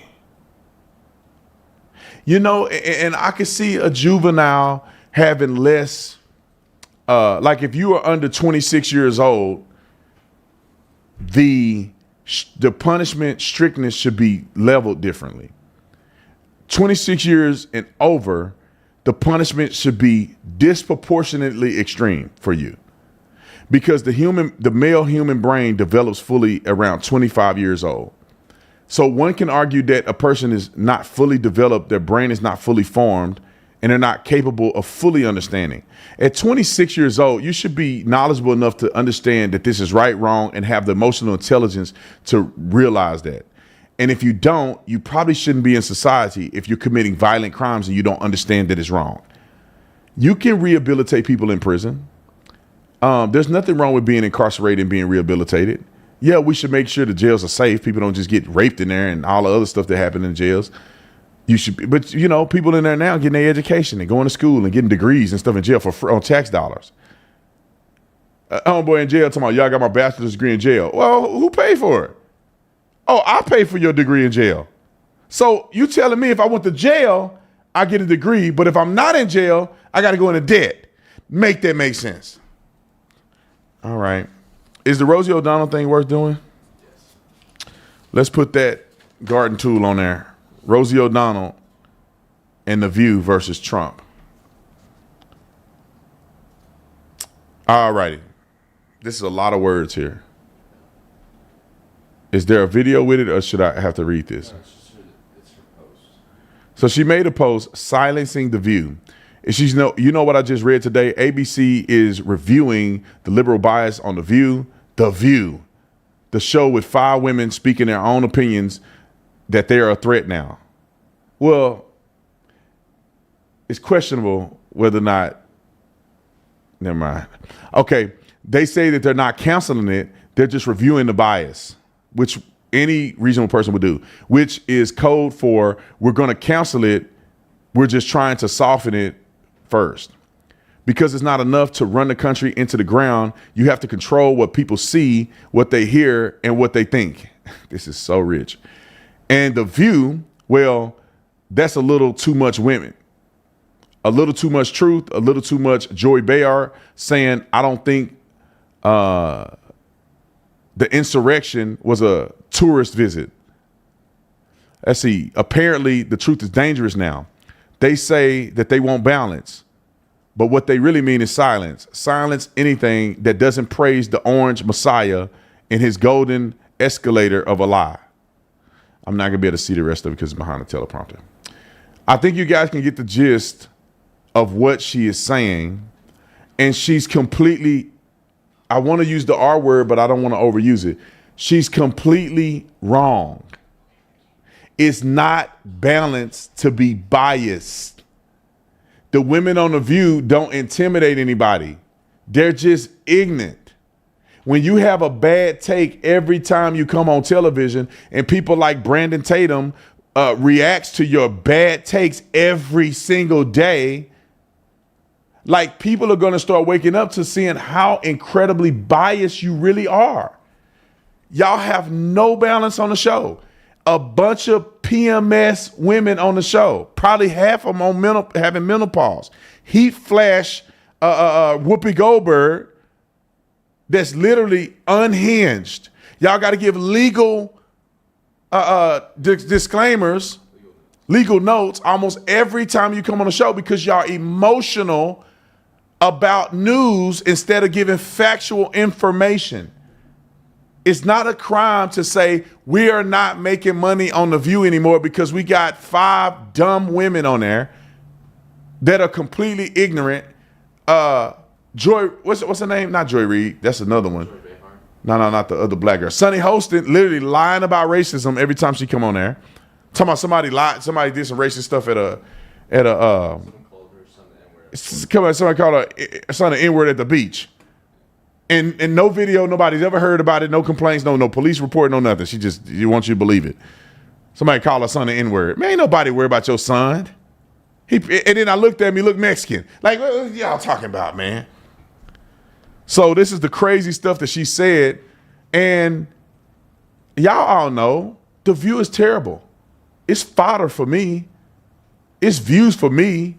But like the public watching women look stupid and talk stupid and have bad takes in softball interviews, every day they hate Trump. Like at some point it's enough is enough. Now let's play Stewhead on a compilation of the things that the View has said, of the Stewheads, of the things that the View have said about Trump. Let's just roll it. Come on, roll it. We'll put it out there. I have a personal legal note. Yes. Donald Trump, I want to thank you for personally telling so many lies and committing so many alleged crimes and providing us with material on a daily basis. You help us do our jobs, and I'm so appreciative. Because of people like you, a former prosecutor and legal expert can become a fixture on a show like this. And again, I'm so grateful. I admit I may not have spent as much time in a courtroom as you have. That's a good one. Hold on. I will admit I haven't spent more time in the courtroom as you have. And she's supposed to be a prosecutor or attorney, a prosecutor. And this guy only been in the courtroom probably 5 times. So, ma'am, you telling me you don't have the experience of being in the courtroom more than 5 times? Okay, that's a joke? That's funny. Okay, that would make sense. Roll the clip.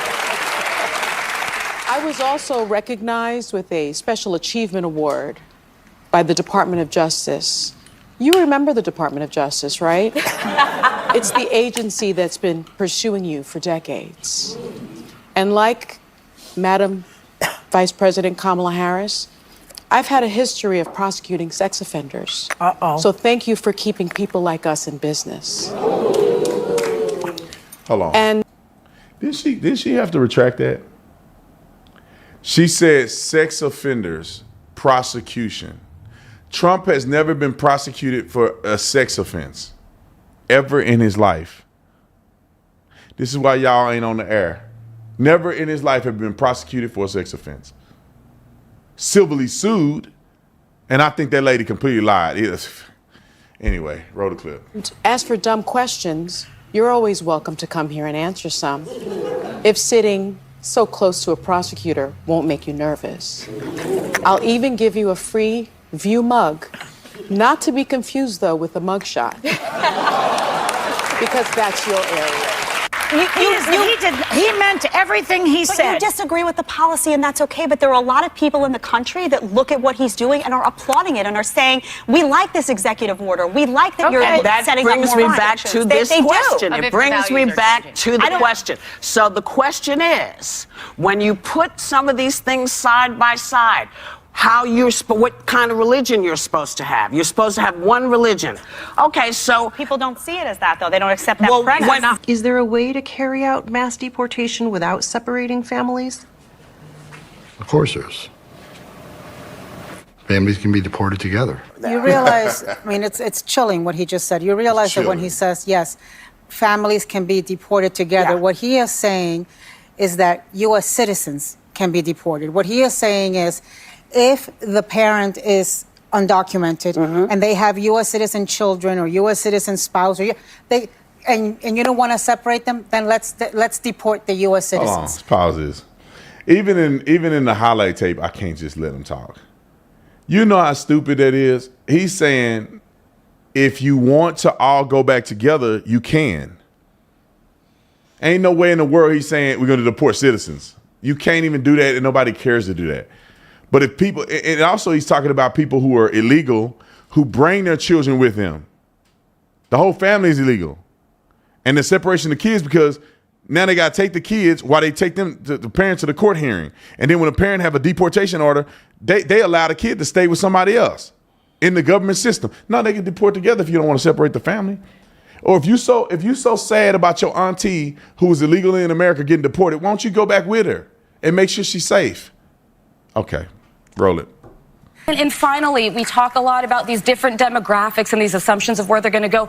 Latinos in Texas, a district that's 97% Latino, went 75 percentage points for Donald Trump. Why? Misogyny. It's on the border. It's the border misogyny. crisis is on their doorstep. And they were begging people to care about it for years. We need to take some lessons. That's what that was. The lessons are not misogyny and sexism. Who's there? Oh my gosh, it's Whoopi. I'm surprised at the result, but I'm not surprised. As a woman of color, I was so hopeful that a mixed race woman married to a Jewish guy could be elected president of this country. And I think that it had nothing to do with policy. I think this was a referendum of cultural resentment in this country. Well, I think it. First of all, who tried to overthrow the government on January 6th? Wait, let me think. Who was that again? That was not Obama. Okay, number.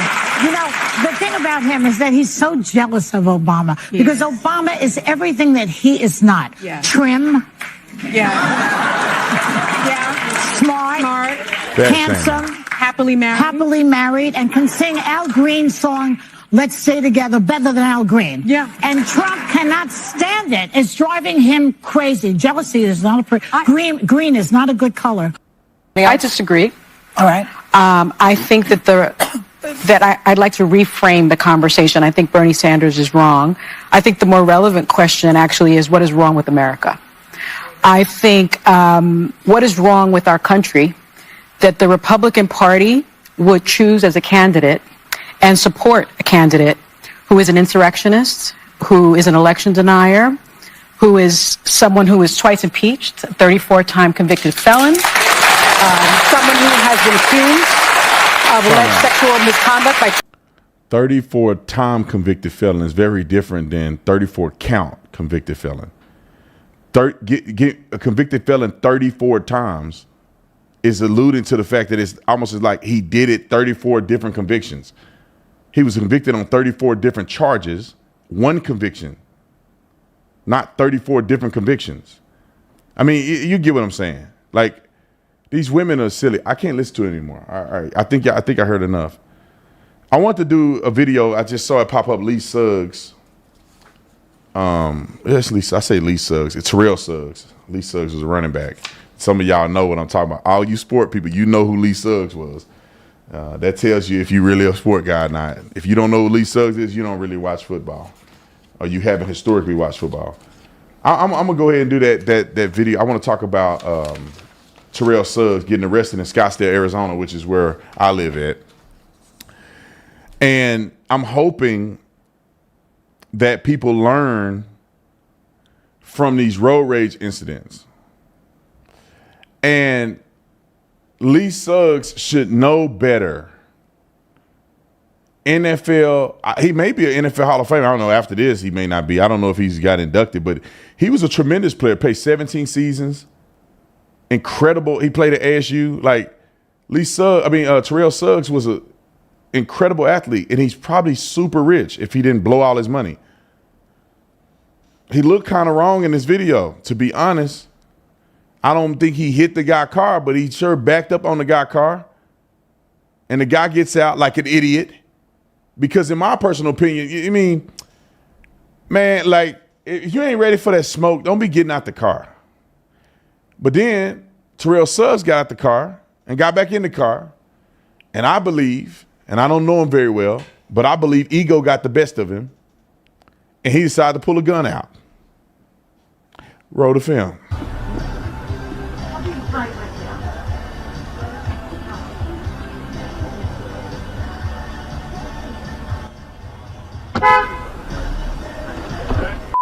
Just backed into me, man.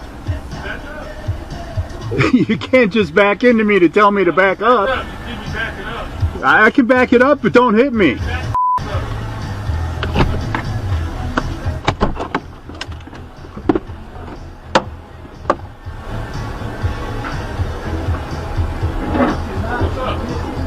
I didn't hit you. No, I didn't hit you. Really? Back up. I'm not that.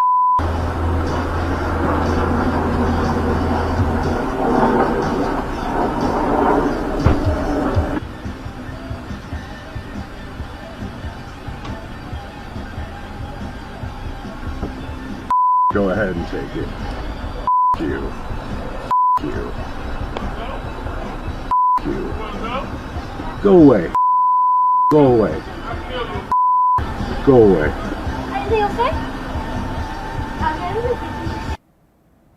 He pulls out a gun. Oh, really? That guy just pulled a gun on me. The guy in the line. Now, who do y'all think wrong in that situation? You shouldn't have backed into the guy the first time. I don't know if they made contact, but when you back up, I mean, why can't two people get along, right? If you're backing your car up, and you say, "Hey, sir, can you back up a little bit? I need to back the car up." And if he get crazy with you, then you can be like, "Man, screw this guy. Just pull up to the window. Just pull up to the drop the window. The guy won't back up. Just pull up to the window and then make your order at the window." Starbucks is not going to get mad at you because you didn't order at the thing. They'll take your order right there from the window. You don't have to get into a confrontation because you don't know who he is. He don't know who you are. You don't know who you're messing with. This guy could have done something to his whole family. He's going to get his last Starbucks before he shoot it out with the cops. And you're going to back into his car and like, yeah, what's up then? And then he come in and he want to shoot it up. I've had my moments of a little bit of ragey, but I'll try to avoid this stuff at all costs, man. Because I know I'll beat up half of the people. I think I can beat up about 80% of the population, hand-to-hand combat. That I will be able to confront in this confined situation, right? I mean, I'm not talking about everybody in the world. I'm talking about where I live and the situations I'm in. I think 80% of people I probably got. But that's not the point. The point is that I don't want to get into a conflict with somebody because they pull a gun out and shoot you over a Starbucks order. And Terrell Suggs, what point are you making when you guys have already disengaged? You got your food, you're driving away, and then you pull a gun out and put it down to the side. You should know that you can't display or brandish a firearm in a threatening manner to somebody. Why do you do it anyway? Because you ain't going to use the gun. You got your back turned. Now, just say if the guy was crazy and you pulled the gun out like this and he had an AR in his car and he drive after you and start blasting through the window. You know, why do it, Terrell? Why do it? Those who don't know who Terrell Suggs is, Terrell Suggs, 17 seasons, most of them with the Baltimore Ravens, 7-time Pro Bowler. 2-time Super Bowl champ, 2011 Defensive Player of the Year. This guy's legacy is worth more than a Starbucks line confrontation. And this happened in March 2024, but the video just got released. Allegedly, he backed into the car. I don't think he made contact. Argument escalated. He made a threat, said, "I'll kill you, B." Flipped off the driver, then brandished a firearm. TMZ released the body dash camera following the confrontation and the display of the gun.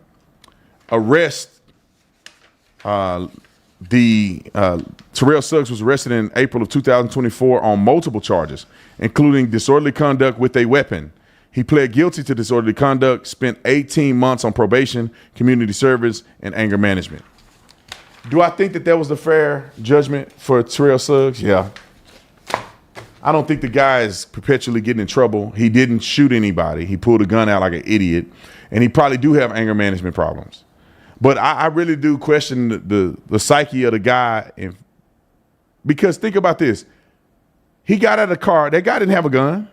He didn't display a gun. He didn't mention a gun. He got out of the car, and then Terrell Suggs gets out the car. You think you're going to beat this guy up? Like, I guess he thought he was some little black guy or something. So I don't know. Terrell Suggs like 6'6", 6'5". And then he went to ASU, so he's definitely a thug. No, I'm just playing. That was for Nick. This guy is an NFL star Pro Bowler. He probably beat the socks off of you. I mean, I've seen Terrell Suggs walk a little bit. He kind of his knees messed up. But that don't mean, he jump out the car and you think you messing with some teenager and a Hall of Fame football player jump out of the car and beat the socks off of you. I would tell that other guy, don't do stuff like that, man. It's just he back into you. Just back up. Just back up, man. And if you want to get confrontational or whatever in your car, whatever, be ready for that smoke. Because Terrell Suggs had a gun and he didn't.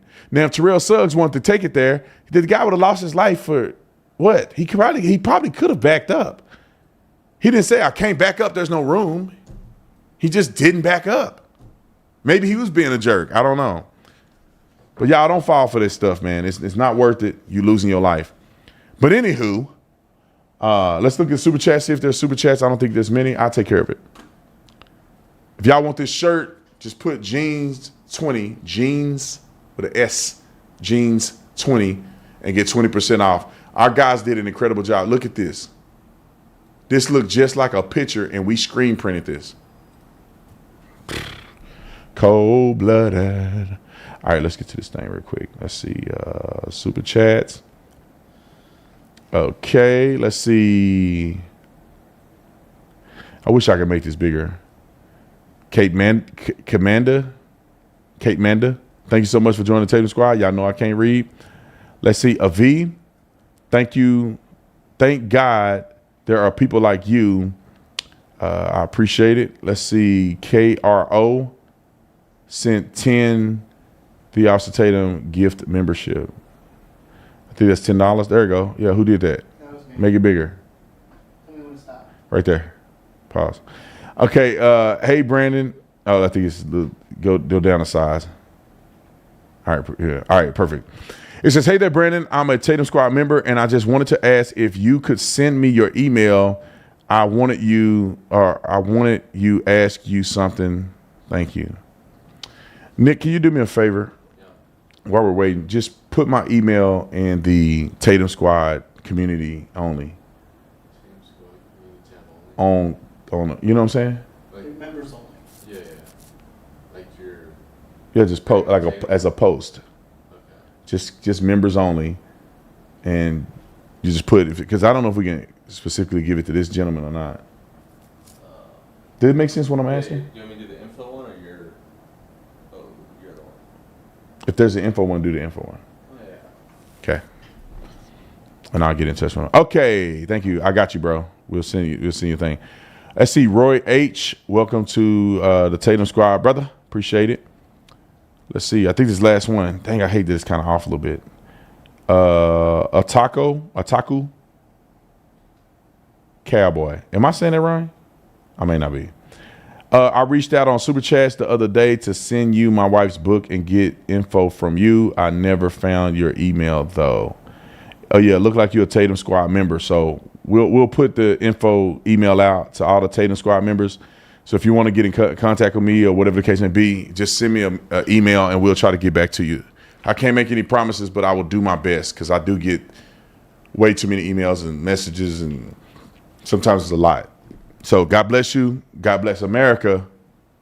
I'm out of here. Oh, the land of the free and the home of